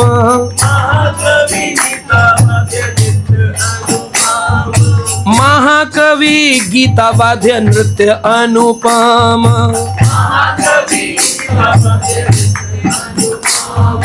नृत्य भी करते थे, वाद्य भी बजाते थे, गीता भी पढ़ते थे। कहते हैं ऐसे बच्चे किसी के घर में हो जाएं तो उसके माता पिता भाग्यशाली हैं। गोपालेर माता पिता महाभाग्यवान, श्री चैतन्य पद ये संपीला मन प्राणा, वृंदावन जाइते पुत्र आज्ञा दिया, दोह संगोपन हेला प्रभु स्मरिया। गोपालेर माता पिता महाभाग्यवान, खाली भाग्यवान नहीं, किसी का बच्चा अगर कीर्तन सीख रहा है, हमारे भक्त हैं कई सारे, माता जी के बच्चे कीर्तन सीख रहे हैं, वीडियो भेजते रहते हैं प्रभु जी, बहुत अच्छा लगता है कि बच्चा कीर्तन सीख रहा है ना। कोई माता जी भेजती है, मेरे बेटे ने आज 2 श्लोक बोले, प्रभु जी आशीर्वाद दीजिए। अच्छा लगता है कि माता पिता संस्कार जागृत कराना चाह रहे हैं, बहुत अच्छी बात है। वरना इस रेस में आप रैट रेस में दौड़े हैं, रेस तो बंद हो जाएगी, आप रैट बन के रह जाएंगे, रैट बन जाएंगे। रैट रेस में तो भाग रहे हैं, इस रैट रेस को बंद करना है तो जहाँ है वहाँ स्थापित हो जाइए, बस चैन से बैठ जाइए। जो जो होना है वो अपने आप होता रहे। कर्म करो, मैं कर्म का विरोधी नहीं हूँ, कर्म तो गीता में भी कहा, लेकिन कर्म कौन सा करो? वह कर्म जो कृष्ण की ओर मुड़ते हो, डाइवर्जन टूवर्ड्स कृष्णा। अगर वो कर्म कृष्ण की ओर नहीं जाएंगे तो आपको उपलब्धि नहीं होने वाली है। आपसे पहले भी आपके पूर्वज चले गए और आप भी जाएंगे एक समय पर, वो भी दुख से गए, आप भी दुख से चले जाएंगे। सुख संपत्ति नहीं आएगी। सुख तो कैसे आएगा? सुख केवल आएगा जब व्यक्ति के जीवन में इच्छाओं की समाप्ति होगी। व्याय कामान सर्वान, जब सारी कामनाएं समाप्त हो जाए, निर्मोह निरंकारो शांतिम अधिगच्छति। 2 अध्याय 71 नंबर श्लोक कृष्ण गीता में। शांति की प्राप्ति होगी, और अशांतस्य कुतः सुखम, और शांति नहीं होगी तो सुख की कभी प्राप्ति हो ही नहीं सकती है। तो सबसे पहले तो मन को शांत करना। मन शांत हो कैसे? होता नहीं। तो गोपाल के माता पिता बड़े भाग्यवान थे, उन्होंने कहा हमार आज्ञा, तुम्हें जाना है वृंदावन। लेकिन कब जाना बेटा? थोड़े से अभी हमारी सेवा कर लो, हम बूढ़े हैं, हमारे प्राण निकल जाएं, फिर कुछ मत सुनना, सीधा कहाँ जाना? तो वैष्णव माता पिता के प्रकट होते ही गोपाल भट्ट सुखी भी थे और दुखी भी थे। सुखी इसलिए थे कि वृंदावन में महाप्रभु से मिलन करूंगा, और दुखी इसलिए थे कि माता पिता ने जन्म दिया, शरीर प्रदान किया, वो चले गए वृंदावन की ओर, बिना किसी संपत्ति के वृंदावन के लिए निकल गए। किससे? बिना। अब इतने बड़े वेंकट भट्ट पुजारी के बच्चे थे, आज भी वेंकट भट्ट, अभी हम लोग गए थे एक बार श्रीरंगम यात्रा में, कई 200 भक्तों को लेकर गया था मैं, तब आप लोग नहीं जुड़े थे, वो दूसरा ग्रुप था।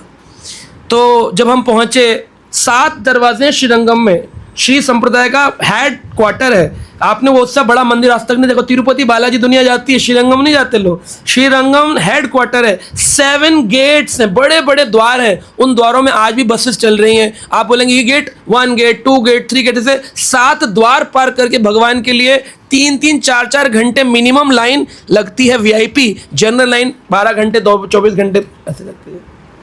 वीआईपी लाइन 250 रुपये 500 रुपये टिकट लेके 3 घंटे मिनिमम लाइन, वीआईपी लाइन, भगवान रंगनाथ स्वामी का दर्शन करने। क्यों? क्योंकि रंगनाथ स्वामी स्वयं श्री रामचंद्र भगवान के विग्रह, उपासक विग्रह, इसको विभीषण उठा के लाया था। विभीषण लाया, उठा करके ले जा रहा था लंका। राम जी से मांगा ना जब अंत हो गया अयोध्या में, तो बोला अब तो युद्ध समाप्त हो गया, मेरे से एक गिफ्ट दे दीजिए। बोले आपके जो उपासक विग्रह है वो मुझे दे दीजिए। तो भगवान बोले, राम तो कृपालु थे, बोले ले जाओ उठा के, अगर उठे तो वो उठा करके ले गया श्री रंगनाथ स्वामी को। तो वहाँ एक राजा था तिरुचनापल्ली का, वो बोला कि मेरी भगवान राम एक ही कामना थी, काश मुझे वो विग्रह मिल जाए। अब भगवान तो सबके हृदय की सुनते हैं, भगवान बोले यहीं रोक दो। विभीषण बोला अरे मुझे दिया भी और नहीं भी दिया, मैं तो अटक गया, इसको दे दिया आपने। भगवान राम बोले कि कोई बात, चिंता मत करो। तो भगवान विष्णु ने बोला श्रीरंगम रूप में कि मेरी दृष्टि हमेशा लंका की ओर रहेगी और मेरा सिर हमेशा अयोध्या की। आज भी तिरुचनापल्ली में भगवान जो लेटे हैं, उनकी दृष्टि कावेरी से होते हुई लंका की ओर रहती है, और सिर भगवान का, कान भगवान के किधर है? अयोध्या की ओर। और मध्य भाग उनका कहाँ रहता है? तिरुचनापल्ली, तिरुचि में रहता है, श्रीरंगम। तो भगवान सबकी इच्छा पूरी करते हैं। तो अब ये बिना धन संपत्ति के चल दिए। अब बिना धन संपत्ति कोई जाए, अगर मान लीजिए प्रभु जी निकल जाए सेवा के लिए और ऑटो का पैसा लेना भूल जाए, मेट्रो का कार्ड लेना भूल जाए, तो माता जी पीछे भागेगी नहीं? भागे, फोन करेगा, अरे सुनो सुनो आपका पर्स रह गया, बोले नहीं। जब पता चला कि माता पिता गुजर गए, वहीं पर उनका अंतिम संस्कार क्रिया आदि करके गोपाल भट्ट वृंदावन को भागने लगे कि हो गया काम, अब तो बस जीवन का लक्ष्य प्राप्त करना है। भागे तो पीछे पूरी गृहस्थी, इतने संसार के भाई वस्तु होते हैं, मामा चाचा ताऊ, पूरा श्रीरंगम के लोग उनको बचपन से जानते हैं। हेड पुजारी जी का पुत्र है, 30 साल की उम्र है, भाग रहा है, तो क्या करेंगे? पीछे पीछे भागे लोग पीछे पीछे भागते थे। वो परवाह किए बिना केवल क्या बोलते रहते थे? हरे कृष्णा कृष्णा कृष्णा हरे हरे, हरे राम समय हो गया तो मैं थोड़ा जल्दी जल्दी बताता हूँ, वरना बहुत विस्तार में है कथा। आप लोगों को भूख लग रही होगी ना, संडे को तो ज़्यादा भूख लगती है। तो और समय लूँ या समाप्त करूँ? तो परवाह किए बिना आप देखना कितना अद्भुत, ये तो सुनना ही चाहिए आपको पूरा अच्छे से, इसके बाद तो फिर जल्दी जल्दी कर देंगे। सही बात है। ठीक है, ये चरित्र तो सुनना चाहिए। वो चल दिए, भाग रहे हैं, पीछे पीछे भाग रहे हैं लोग। अरे सुनो सुनो, तुम कुछ तो धन ले जाओ, कुछ तो पैसे ले जाओ, वृंदावन में कैसे रहोगे, कहाँ रहोगे, सुनो तो। कई लोग बहुत सारे डाउट डाल देंगे भक्ति को लेकर के, और भक्त को सुनना नहीं, भक्त तो भगवान पर निर्भर हो गया, कहाँ दुनिया की सुननी उसको, है ना। जाको रख के साइया जो जगवेरी हो, जगवेरी क्यों ना हो जाए। पीछे पीछे भागे, लेकिन वो हरि नाम करते रहे। भोजन तो ले लो, पीछे से लोग चिल्ला रहे हैं, अरे भोजन की रोटी बनाई हुई है, वो तो ले जाओ, रास्ते में क्या खाओगे, वृंदावन तो चल दिया। श्रीरंगम से पैदल वृंदावन कितनी दूर है, आज भी जाएंगे तो मेरे ख्याल से 1000-1200 किलोमीटर मिनिमम पड़ेगा एक स्टेट से। साउथ इंडिया तिरुपति बालाजी से मान लो वृंदावन आना 2000 किलोमीटर। भाग रहे, पैदल चल नहीं रहे। मतलब जो स्प्रिंटर होता है वो जानता है शुरुआत में धीरे धीरे चलो, एंड में तेज गति से चलो। वो शुरू में तेज गति से चल रहे, कह रहे नहीं अब टाइम वेस्ट नहीं कर सकता, भाग रहे हैं। भागते भागते कभी कभी जंगली जानवरों के झुंड में पहुंच जाते हैं। अब चैतन्य महाप्रभु का तो आपने सुना है कि वो जब निकले झारखंड से तो जंगली जानवर उठकर हरि बोल कर रहे थे, लेकिन गोपाल भट्ट जब निकले तो जानवरों ने कुछ विशेष काम किया। जानवर उनके लिए, है ना, रास्ता बनाते थे, है ना, से लाइन खींच देते थे कि आएगा तो उसको पता नहीं चलेगा, तो धूल में ऐसे से शेर ऐसे रपट के रास्ता बनाएगा ताकि वो इस मार्ग से होकर जा सके। अगर झाड़ में फंस के गिर गए गोपाल भट्ट तो फिर कैसे ये पहुंचेंगे, कैसे कार्य पूर्ण होगा भगवान का, कैसे राधा रमण जी प्रकट होंगे। अरे राधा रमण को लाने के लिए कितना प्रयास जारी हो रहा है, ऐसी थोड़ी कि सोए और सुबह उठ राधा रमण आ गए। भागे सारे पशुओं ने, हालांकि आनंद के भाव में उन्होंने ध्यान नहीं दिया मार्ग में कई पशु क्या कर रहे क्या नहीं कर रहे, लेकिन पशु उनकी सेवा में लगे थे। भीड़ उन्हें असहज देख लेती थी, भीड़ देखती थी तो पीछे पीछे आती थी भीड़, वो उसको भी बचने के लिए उधर भीड़ आ रही है तो इधर भागेंगे, इधर भीड़ आ रही है तो इधर भागेंगे, अकेले भागने की कोशिश कर रहे थे। राधा कृष्ण के ध्यान में मग्न होकर के वह एक जगह अचेत होकर के गिर गए, धूल में, पूरी धूल में धड़ाम से गिरे, अचेत होकर हरे कृष्णा हरे कृष्णा हरे कृष्णा हरे कृष्णा। और सारी भीड़ उनके ऊपर टूट पड़ी, यार देखो देखो बह रहा था, देखो गिर गया, पहले ही बोल रहे थे पी ले खा ले, सुन नहीं रहा था तो गिर गया ये आदमी, उनको क्या पता कौन है। तो यात्रा में उठाने के बाद पानी छिड़का तो एक ब्राह्मण प्राप्त हुआ। वो ब्राह्मण बोला, यात्रा में चल रहे हो आप तो असहाय हो, कोई सहायता नहीं है, अगर मैं आपके साथ चलूं तो मैं आपके भोजन का प्रबंध कर दूंगा अगर आपको कोई दिक्कत ना हो, और आप तो अचेत हो जाते हैं प्रेम भाव वेश में, लेकिन मैं साथ चलूंगा तो मैं बताता रहूंगा कि लेफ्ट लेना राइट लेना, मैं पूछ लूंगा तो थोड़ा डायरेक्शन भी हो जाएगा, प्रसाद अगर आपको दिक्कत ना हो। तो चाहते तो नहीं थे लेकिन बोले चलो ठीक है आप रह लो साथ, क्योंकि तुमने मुझे मूर्छित से उठाया है, चलो। गोपाल भट्ट को जल ला करके देते, पानी ला करके देते और काफ़ी सेवा करते, डायरेक्शन बताते। एक दिन गोपाल भट्ट फिर से आनंद विभोर होकर के गिर पड़े। अर्ध चेतन अवस्था में गोपाल भट्ट ने देखा कि वो जो ब्राह्मण है वो पीत वस्त्र धारण कर लिया है और ऐसी ऐसे हवा कर रहा है उनके ऊपर। अब वैसे तो वाइट कपड़ा पहनता है ब्राह्मण, लेकिन पीला रंग कैसे हो गया उसके कपड़े का, वो अलग बात है। मेरा थोड़ा थोड़ा पीला हो रहा है, लेकिन और फटा भी है मेरा यहाँ से थोड़ा सा, बाहिरवास फट गया है, ये अगरबत्ती से फटा है। तो इस प्रकार से वो हवा कर रहे थे। हवा करते करते करते करते क्या देखा, ब्राह्मण के सिर पर मोर पंख निकल आया है, ब्राह्मण के कानों में मछली के कुंडल है। अब तो रेगिस्तान में जल ढूंढने से ना मिले, इसी स्थान पर उनको जल मिल रहा है, सब कुछ मिल रहा है। और अब जब चेतना वापस आई तो उनको लगा शायद हो सकता है मैंने भ्रम में, ऐसा लगा कृष्ण चेतना में था कि कृष्ण ही है, जहाँ जाए दृष्टि वहाँ हो इष्ट देव स्फूर्ति। लगता है ब्राह्मण में मुझे इष्ट देव दिख रहे हैं लेकिन ये इष्ट देव नहीं। तो बार बार प्रश्न पूछना है। गोपाल भट्ट न चेतना में आए, पूछे कौन है आप बताइए ना, आपने अपने परिचय नहीं दिया। अरे नहीं मैं कोई नहीं, बस सेवक हूँ। क्रंदन करके पूछने लगे, आप बताते क्यों नहीं, आप कौन है? मैंने आपके स्वरूप में भगवान को देखा है, कृष्ण को देखा है। मैं आपको अपना ज्ञान प्रदान करना चाहता हूँ, मैं आपको बताना चाहता हूँ कौन है, मुझे बताइए। तो तब फिर आकाशवाणी हुई कि अरे तुम समझ नहीं रहे हो, इतने दिनों से तुम्हारी जो सेवा कर रहा हूँ वो मैं ही हूँ, कृष्ण।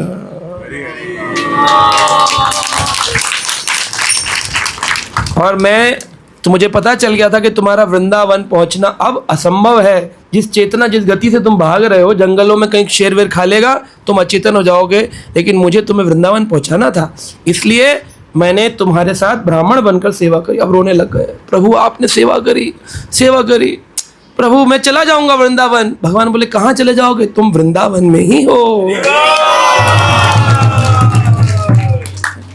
गोपाल भट्ट गोस्वामी वृंदावन पहुंच गए। अब वृंदावन पहुंच गए तो कैसे विश्वास हो वृंदावन आ गए, तो उन्होंने बोला मुझे प्यास लगी है। तो कृष्ण भगवान ब्राह्मण के रूप में दौड़कर गए और यमुना का जल लाकर दिया, मीठा जल पान किया तो और भक्ति प्रेम प्रकट होने लगा। आंख खोलकर देखा तो चारों तरफ ब्राह्मण दिखाई नहीं दिया, भगवान अंतर ध्यान हो गए। अब वो समस्त इच्छाओं निष्ठा पूर्वक भगवान की सेवा के लिए फिर आतुर होकर चिल्लाने लगे। भगवान ने कहा अब तुम्हें भक्ति की प्राप्ति हो गई है। सर्व समाधान करी उदासीन हैया, वृंदावन आइला प्रेम मत हैया,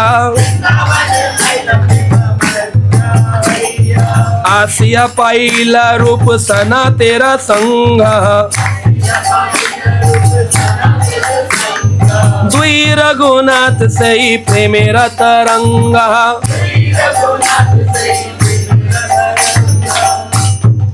सर्व समाधान करी उदासीन हैया, सभी कार्य निवृत्त होकर भगवत प्रेम में पूर्णता तुम वृंदावन आ गए हो। अब रूप सनातन से मिलो और सारे कार्य करो, तुम वृंदावन आ गए हो। इनका संग करने से द्वि रघुनाथ सही प्रेमेरा तरंगा, इन दोनों के मिलने से तुम्हें प्रेम की तरंग प्राप्त हो जाएगी।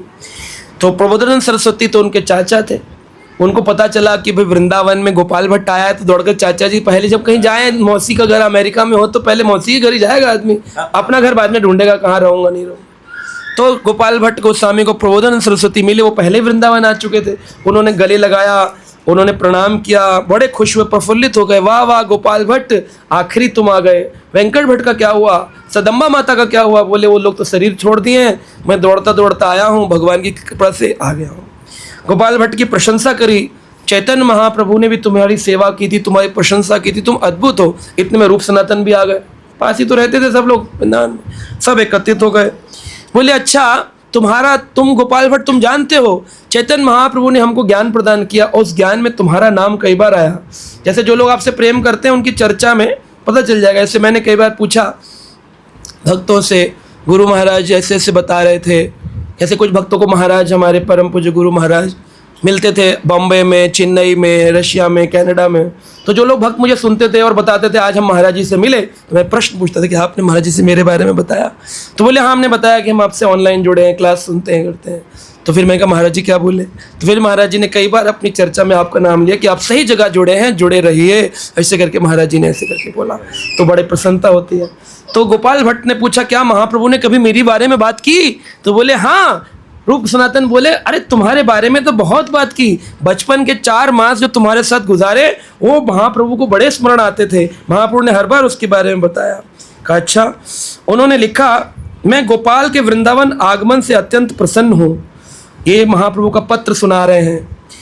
उन्होंने लिखा, मैं यथारूप सुना रहा हूँ, मैं गोपाल के वृंदावन आगमन से अत्यंत प्रसन्न हूँ। चैतन्य महाप्रभु ने लिखा आप उन्हें अपने भाई के समान ही मान सकते हैं। रूप सनातन को क्या लिखा? आप उन्हें अपने भाई के समान माने। अपने कार्यों की सूचना समय समय पर मुझ पे पत्र द्वारा भेजते रहें। आपके द्वारा पूर्व लिखित ग्रंथ और वर्तमान में लिख रहे हैं, आने वाले समय में समस्त जगत में इनका प्रचार होगा। जो व्यक्ति ग्रंथों का प्रचार करेगा, यानी ये तुम्हारी ग्रंथ रचना में सहायता करने के लिए मैंने भेजा है, और जो व्यक्ति ग्रंथों का प्रचार करने में सहायता करेगा, समझ जाना इसने भगवान कृष्ण की इच्छा से ही संसार में अपना जन्म लिया है। जो ग्रंथ प्रचार करता है वो साधारण नहीं, भगवान की इच्छा से प्रकट है। ग्रंथ रत्न वितरण करीबन ये ना बुझी कृष्ण इच्छाएं प्रकट हैला जन, वो भगवान की इच्छा से प्रकट हुआ है अगर वो ग्रंथ का प्रचार करता है। प्रभुपाद जी ने भी बताया। इस प्रेम का विलास होने लगा। महाप्रभु की कृपा से सनातन गोस्वामी और रूप गोस्वामी ने पूछा जब महाप्रभु तुम्हारे पास आए थे कुछ गिफ्ट देकर गए थे? बोले हाँ, वो तो मैंने बचपन से संभाल के रखा। क्या? एक आसन और एक डोरी। एक डोरी जैसे धागा, एक डोरी और एक आसन। तो आसन दिया था कि तुम उस पर बैठकर भागवत करना, और डोरी दी थी कि इस डोरी से खींचकर मैं तुम्हें वापस गोलोक ले जाऊंगा। तो वो डोरी को और आसन को अपनी छाती से लगा करके जप करते थे हमेशा। सनातन ने कहा मैं कथा का वर्णन जब करता हूँ, लोग मुझसे पूछते हैं तो मैं नीचे बैठता हूँ, तो रूप सनातन, क्या मुझे इस आसन को गोदी में लेकर बैठना चाहिए? तो उन्होंने कहा नहीं, तुम्हें इस आसन पर बैठना चाहिए। बोले लेकिन हो सकता है कि आसन पर भगवान बैठे हो। तो भगवान जिस आसन पर बैठे हो उस पर भक्त को नहीं बैठना चाहिए। गुरु के आसन पर, भगवान के आसन पर, तदीय वस्तुओं पर बैठने से अपराध होता है, तो मैं नहीं बैठूंगा। तो उन्होंने कहा नहीं नहीं, महाप्रभु की आज्ञा है, तुम उस पर बैठो, तुम्हें उनकी कृपा प्राप्त होगी। जैसे हम लोग व्यासासन पर बैठते हैं, बोले प्रभु जी आपका व्यासासन लग गया। प्रभु जी का व्यासासन नहीं होता, व्यासासन किसका होता है? वेद व्यास जी का। हम तो उनके प्रतिनिधि बन करके बैठते हैं, हम व्यासदेव नहीं होते। व्यास पूजन व्यासदेव जी का पूजन होता है, वेद व्यास जी का पूजन होता है, भक्त का नहीं होता है। तो बोलते हैं ना व्यास पूजन हो रहा है जी, तिलक हो रहा है जी, व्यासासन पर माला पहना रहे, किसको पहना रहे होते हैं? वेद व्यास जी को, उस भक्त को नहीं। वो भक्त तो केवल प्रतिनिधि होता है, दास होता है, वो तो सेवक होता है। व्याचो उच्चिष्टम जगत सर्वम, सारा जगत ही व्यासदेव जी का उच्चिष्ट प्रसाद बांट रहा है। कोई नहीं बोल सकता ये मेरा ज्ञान है, मैं बैठकर बोल रहा हूँ। ये किसका ज्ञान है? वेद व्यास जी का ज्ञान है, गौड़ीय वैष्णवों का ज्ञान है। उसको केवल उच्चिष्ट को प्रसाद रूप में मैं वितरण कर रहा हूँ।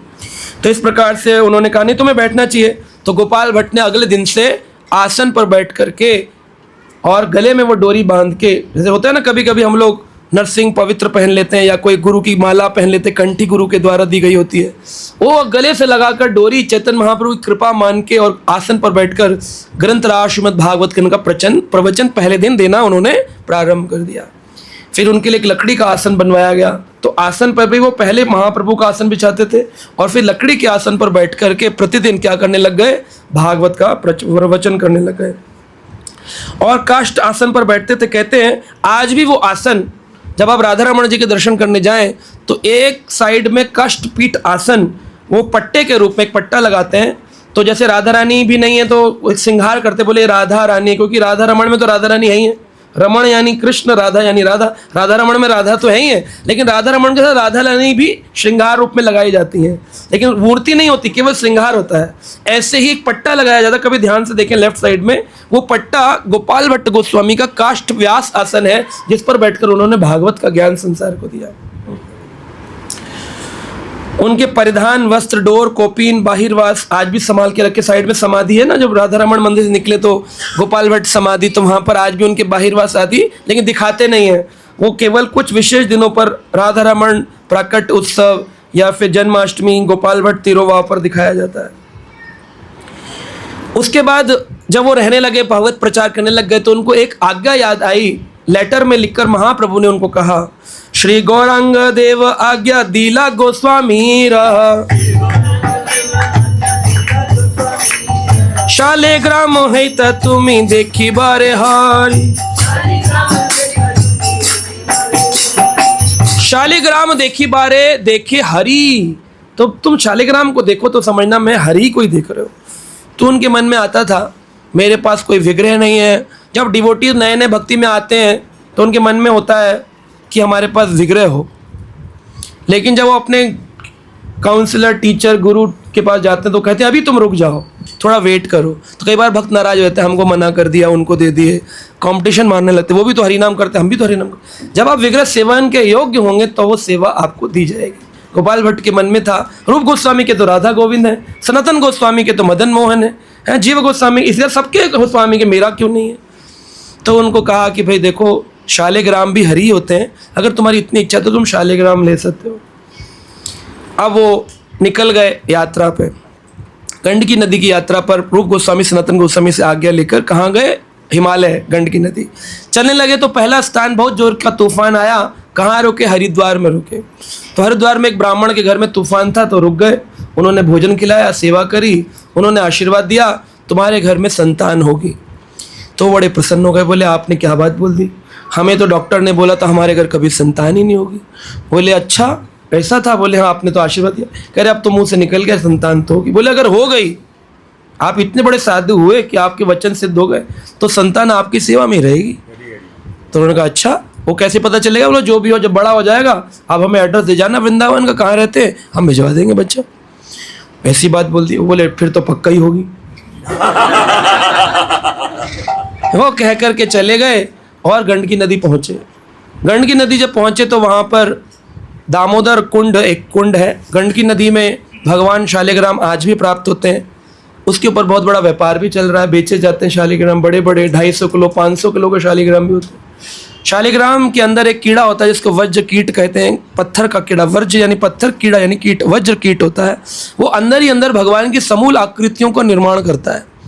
जैसे सुदर्शन चक्र होगा तो अंदर सुदर्शन बना देगा, नरसिंह चक्र नरसिंह रूप बना देगा, विष्णु रूप बना देगा, चतुर्भुज शंख चक्र कमल गदा बना देगा। तो ऐसे करके उन शालिग्रामों में भेद होता है, सारे शालिग्राम एक नहीं होते। और बाजार से तो कभी खरीदने ही नहीं चाहिए, क्योंकि बाजार से खरीदने जाएंगे तो आपके साथ 99.9% टाइम पर क्या होगा? धोखा धोखा धोखा धोखा धोखा धोखा धोखा धोखा होगा, क्योंकि वो आपको पत्थर पकड़ा देंगे काले रंग का, जिसके अंदर कृष्ण नहीं हो, वो केवल पत्थर होगा। जो कि समुद्रों के किनारे पत्थर मिलता है डेकोरेशन वाले, काला पत्थर लाकर इसको कहेंगे तुलसी के पौधे में रख लेना, रोज जल चढ़ाना, ये शालिग्राम में। ऐसे शालिग्राम नहीं होते हैं। शालिग्राम की टेस्टिंग की जाती है, पता चलता है असली कौन और नकली कौन। तो शालिग्राम भगवान 2 पीस में होते हैं, उनके अंदर पूरा पूरा चक्र बना होता है। वासुदेव शालिग्राम, नरसिंह शालिग्राम, अंदर खोलेंगे ना तो नरसिंह के जॉज बने होंगे पूरा, जैसे भगवान नरसिंह विकराल रूप में प्रकट हुए, खोलेंगे अंदर नरसिंह के जॉज होंगे। सुदर्शन शालिग्राम में पूरा चक्र होगा और अंदर स्वर्ण भी लगा होगा, आपको गोल्ड भी दिखाई देगा, अंदर छोटा छोटा गोल्ड होगा, ऐसे करके। तो शालिग्राम भगवान साक्षात विराजमान है। तुलसी माता को जब भगवान ने श्राप दिया तो शालिग्राम रूप में, तो आप अलग कथा है। तो इस प्रकार से गोपाल भट्ट पूछने लगे कि मुझे शालिग्राम मिल जाए तो मैं उन्हीं की पूजा करूंगा, पर शालिग्राम तो चैतन्य महाप्रभु हैं, गौर हैं, तो गौर दिखे तो मैं पकड़ूं किसी चीज को। जिस पत्थर पर दृष्टि डाले वो काला दिखे गोरा दिखे ही ना, जिस पत्थर काला दिखे गोरा दिखे ही ना। एक पत्थर पर दृष्टि गई, वहां पर गोरा रंग, काला पत्थर लेकिन गोरा रंग दिख रहा है, गोरे गोरा रंग दिख रहा है, गोरा रंग दिख रहा है। बोला ये कैसा पत्थर है, ये गोरा रंग का कैसा पत्थर है, गोरा रंग का कैसा पत्थर। थोड़ी देर बाद देखा तो वहां पर उसी पत्थर से उनको चैतन्य महाप्रभु के दर्शन हुए। तो उन्होंने बोला गौर गौर गौर, जोर से चार चिल्लाए गौर गौर, बड़े जोर जोर से उन्होंने गौर गौर गौर गौर चिल्लाना प्रारंभ कर दिया। अब जब गौर गौर गौर गौर चिल्लाए तो उन्होंने बोला महाप्रभु ने कहा था शरीर में 12 तिलक हो और हाथ में 12 शालिग्राम हो तो जीवन सफल होता है। 12 तिलक और 12 शालिग्राम, ये तो एक ही मिला है, 12 कहाँ है? वो एक तो पत्थर उठा लिया गौरंग महाप्रभु का, गौरंग महाप्रभु दिख गए उनको और पत्थर लेकर के चल दिए। तो जल पात्र में कमंडल में पीने के लिए जल भरने लगे तो पात्र में 11 शालिग्राम आकर के अपने आप घड़म घड़म घड़म घड़म कचड़ कचड़ से, पत्थर गिरे तो आवाज होगी ना, पानी गिरे तो घड़घड़ घड़घड़ भरता है। नदी इतनी तेज, गंडकी नदी में तेज पानी, पत्थर पानी है, वहाँ नॉर्मल आदमी अंदर जा नहीं सकता, आपको किसी तैराक की जरूरत पड़ेगी जो दामोदर कुंड से आपको शालिग्राम ला कर दे। नॉर्मल आदमी पानी में जाकर बह जाएगा, बहुत तेज पथरीली पहाड़ी नदी बहती है, उसमें जब पानी भरा तो घड़ घड़ घड़ घड़ के साथ साथ कड़ंग कड़ंग पत्थरों की आवाज आ रही है। कहा कौन है? देखा तो 11 शालिग्राम, एग्जैक्ट 11। एक पहले मिल गया था दामोदर शालिग्राम, 11 बाद में, 12 शालिग्राम कपड़े में बांध के कंधे पर डाल के बोला अपना प्रयोजन पूर्ण हो गया, वापस श्री वृंदावन धाम आ गए। वृंदावन धाम में आकर के प्रतिदिन पीपल के पेड़ के नीचे कंठा कौपीन अवृद्ध हो, कंठ कौपीन, कंठ में कंठी, नीचे कौपीन धारण करके प्रतिदिन अलग अलग पेड़ के नीचे अपना घर बनाते हैं। लेकिन गोपाल भट्ट गोस्वामी एक ही पेड़ के नीचे रहते हैं क्योंकि उनका कोई मंदिर नहीं है। राधा गोविंद मंदिर बहुत बड़ा बन गया है, रूप गोस्वामी का बड़ा, सनातन गोस्वामी का मंदिर बन गया है, लेकिन राधा रमन जी का शालिग्राम का कोई मंदिर नहीं है। तो गोपाल भट्ट गोस्वामी यमुना में स्नान करते हैं, शालिग्राम शिलाओं को यमुना जल में धोते हैं, तुलसी मंजरी चढ़ाते हैं, फिर उनको कपड़े में बांधते हैं, टोकरी में रखते हैं, पीपल के पेड़ पे टांग देते हैं ऊपर, और नीचे बैठकर हरे कृष्णा कृष्णा हरे हरे, हरे राम राम राम हरे। तो सन 1542 की बात है। 1542 कितना हो गया? फिर 42 तो हुआ, 1503 में जन्म हुआ तो 42 साल, तो 52 तो कितने साल के हो गए? 39 ईयर्स के थे लगभग गोपाल भट्ट गोस्वामी उस समय। तो एक व्यापारी आया था, उसने नरसिंह चतुर्दशी पर सभी विग्रहों के लिए एक एक वस्त्र दान दिया, राधा गोविंद के लिए है ना, राधा मदन मोहन के लिए, राधा श्याम सुंदर के लिए। और उसे क्या पता था ये गोस्वामी बैठे, तो होता है ना आप पंगत में बैठे हो तो वो सोचते आप भी साधु हो गए। तो कभी कभी हम लोग जाते थे, पहले एक बार एक जगह गए थे, याद है प्रभु जी, तो हम लोग प्रसाद पाने के लिए बैठ गए थे, क्योंकि धोती कुर्ता पहनते, साधुओं की पंगत चल रही थी, तो वो सबको 10-10 रुपये दक्षिणा दे रहे थे जो ऑर्गेनाइजर थे। उनको लगा हम लोग भी साधु हैं, तो उन्होंने हमको भी 10-10 रुपये दे दिए। तो भक्त बोले प्रभु जी आपको तो समझ में, हमको क्यों दे दिए? मैंने कहा कि लाइन में बैठे ना साधु के साथ राक्षस भी बैठे तो साधु ही होता है।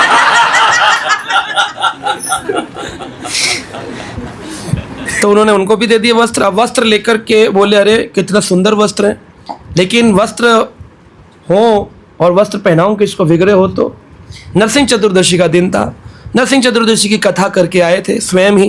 क्या कथा करके आए थे कि भगवान खंबे से प्रकट हुए, निज भृत भाषितम, अपने भक्त भृत के दास की, निज भृत की दास की भाषा पूरी करने के लिए हिरण्यकश्यप ने इतना पूछा था क्या कि कहाँ है भगवान? तो प्रहलाद ने कहा हर जगह है, कण कण में विराजमान है, मोह में तो में, खड़क में कम में, जित देखो उत शाम ही शाम। तो हिरण्यकश्यप को गुस्सा आ गया, मेरे महल में छुपा बैठा है? कह रहा हाँ इस खंबे में भी है। हाँ पिताजी हाँ, कहाँ है दिखा। एक मुष्टिक प्रहार किया तो देखा अंदर से जोर की ध्वनि उत्पन्न हुई, रोरिंग आवाज आने लगी।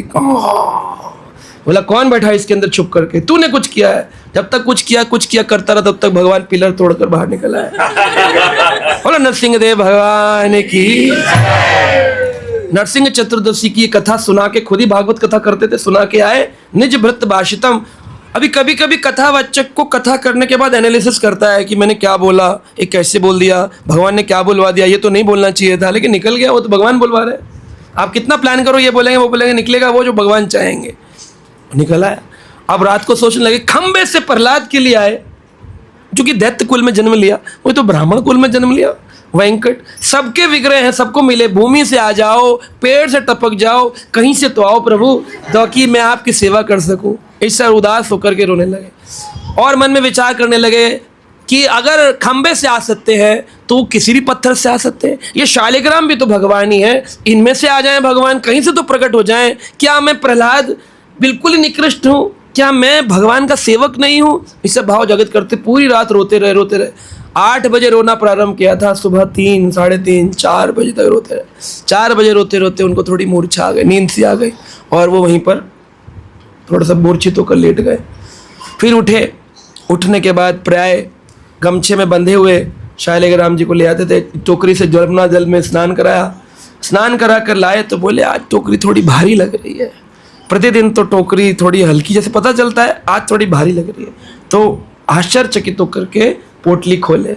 जब पोटली खोले तो क्या देखे, उसके अंदर 11 शालिग्राम रखे हुए हैं और एक मूर्ति रखी हुई है। बोले ये मूर्ति रात में कौन पेड़ में रख गया? अब विचार करने लगे, मूर्ति तो एक है लेकिन बाकी 11 शालिग्राम है, 11 शालिग्राम कहाँ गया? तो मूर्ति को जब उठाया बड़े भाव से और पलट कर देखा तो क्या देखा, उनका जो शालिग्राम था उसी से दामोदर शालिग्राम जो गौर रूप में दिखा था, उसे फाड़कर ही भगवान कृष्ण राधा रमण रूप में प्रकट हो गए।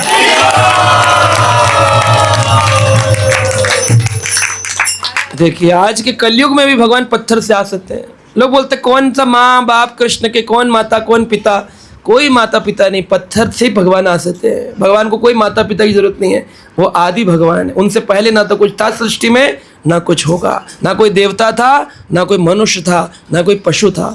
गोविंदम आदि पुरुषम तमहम भजा। इस प्रकार से गोपाल भट्ट गोस्वामी। अब देखिए बड़ी अद्भुत घटना हुई, मैं संक्षिप्त में सुना रहा हूँ।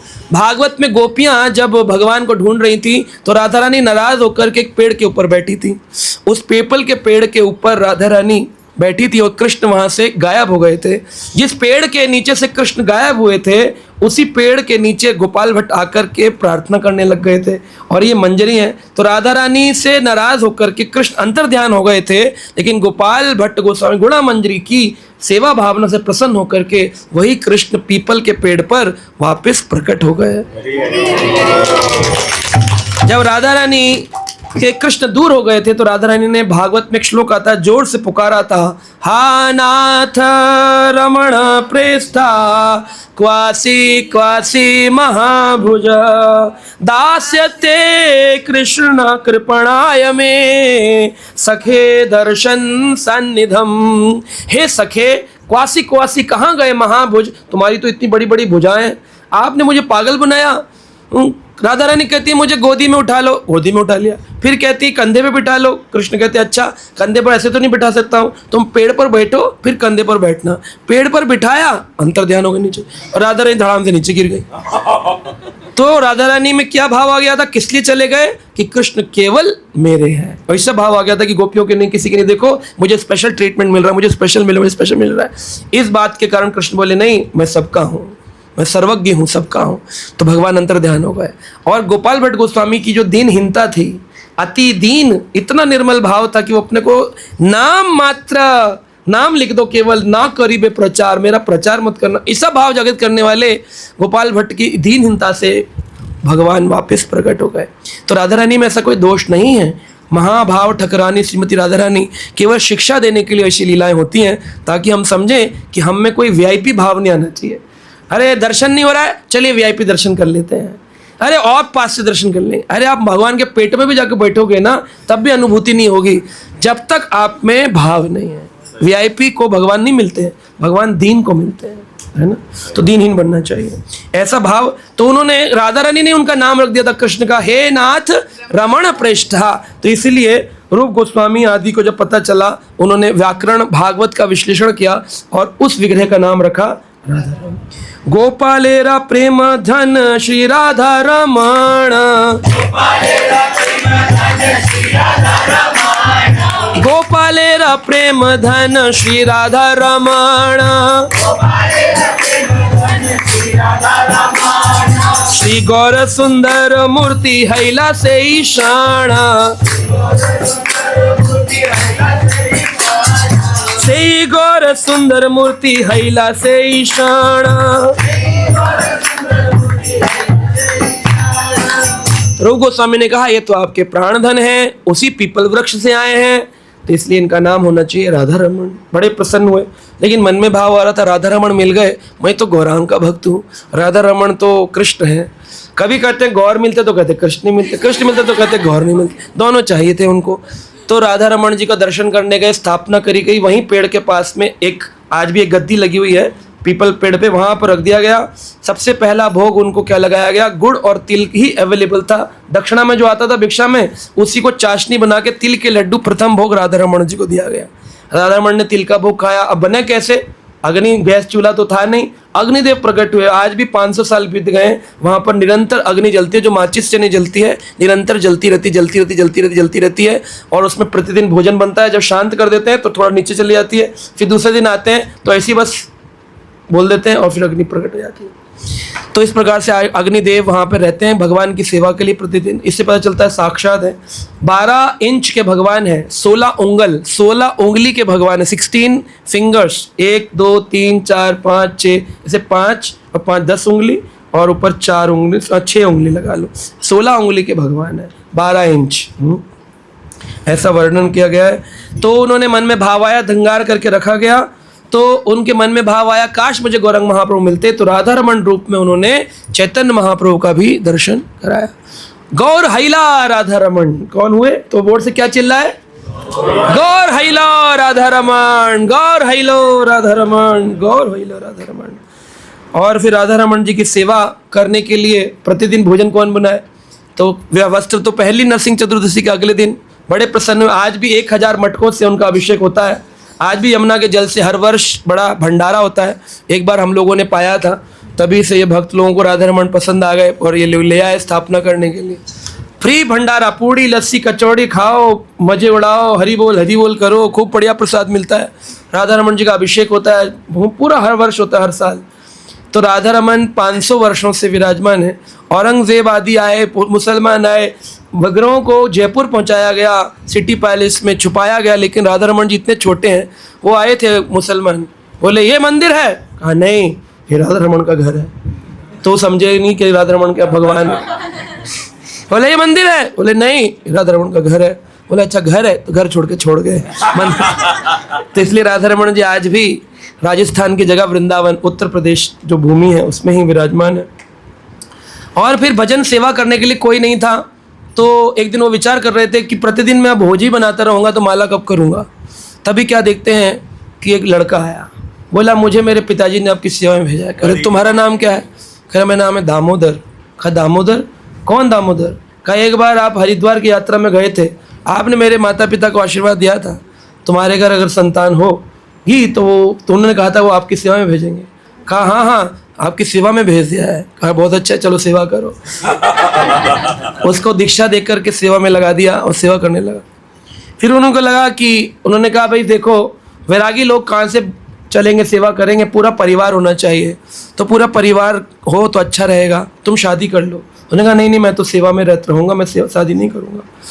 तो उन्होंने कहा ठीक है फिर अपने दूसरे भाई को बुला लो, अगर कोई रिश्तेदार हो कोई सेवा। तो बोला हाँ मेरा दूसरा भाई भी भक्त है।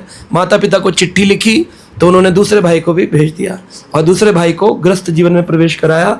उन्हीं की परंपरा आज तक राधा रमन जी की सेवा करती है।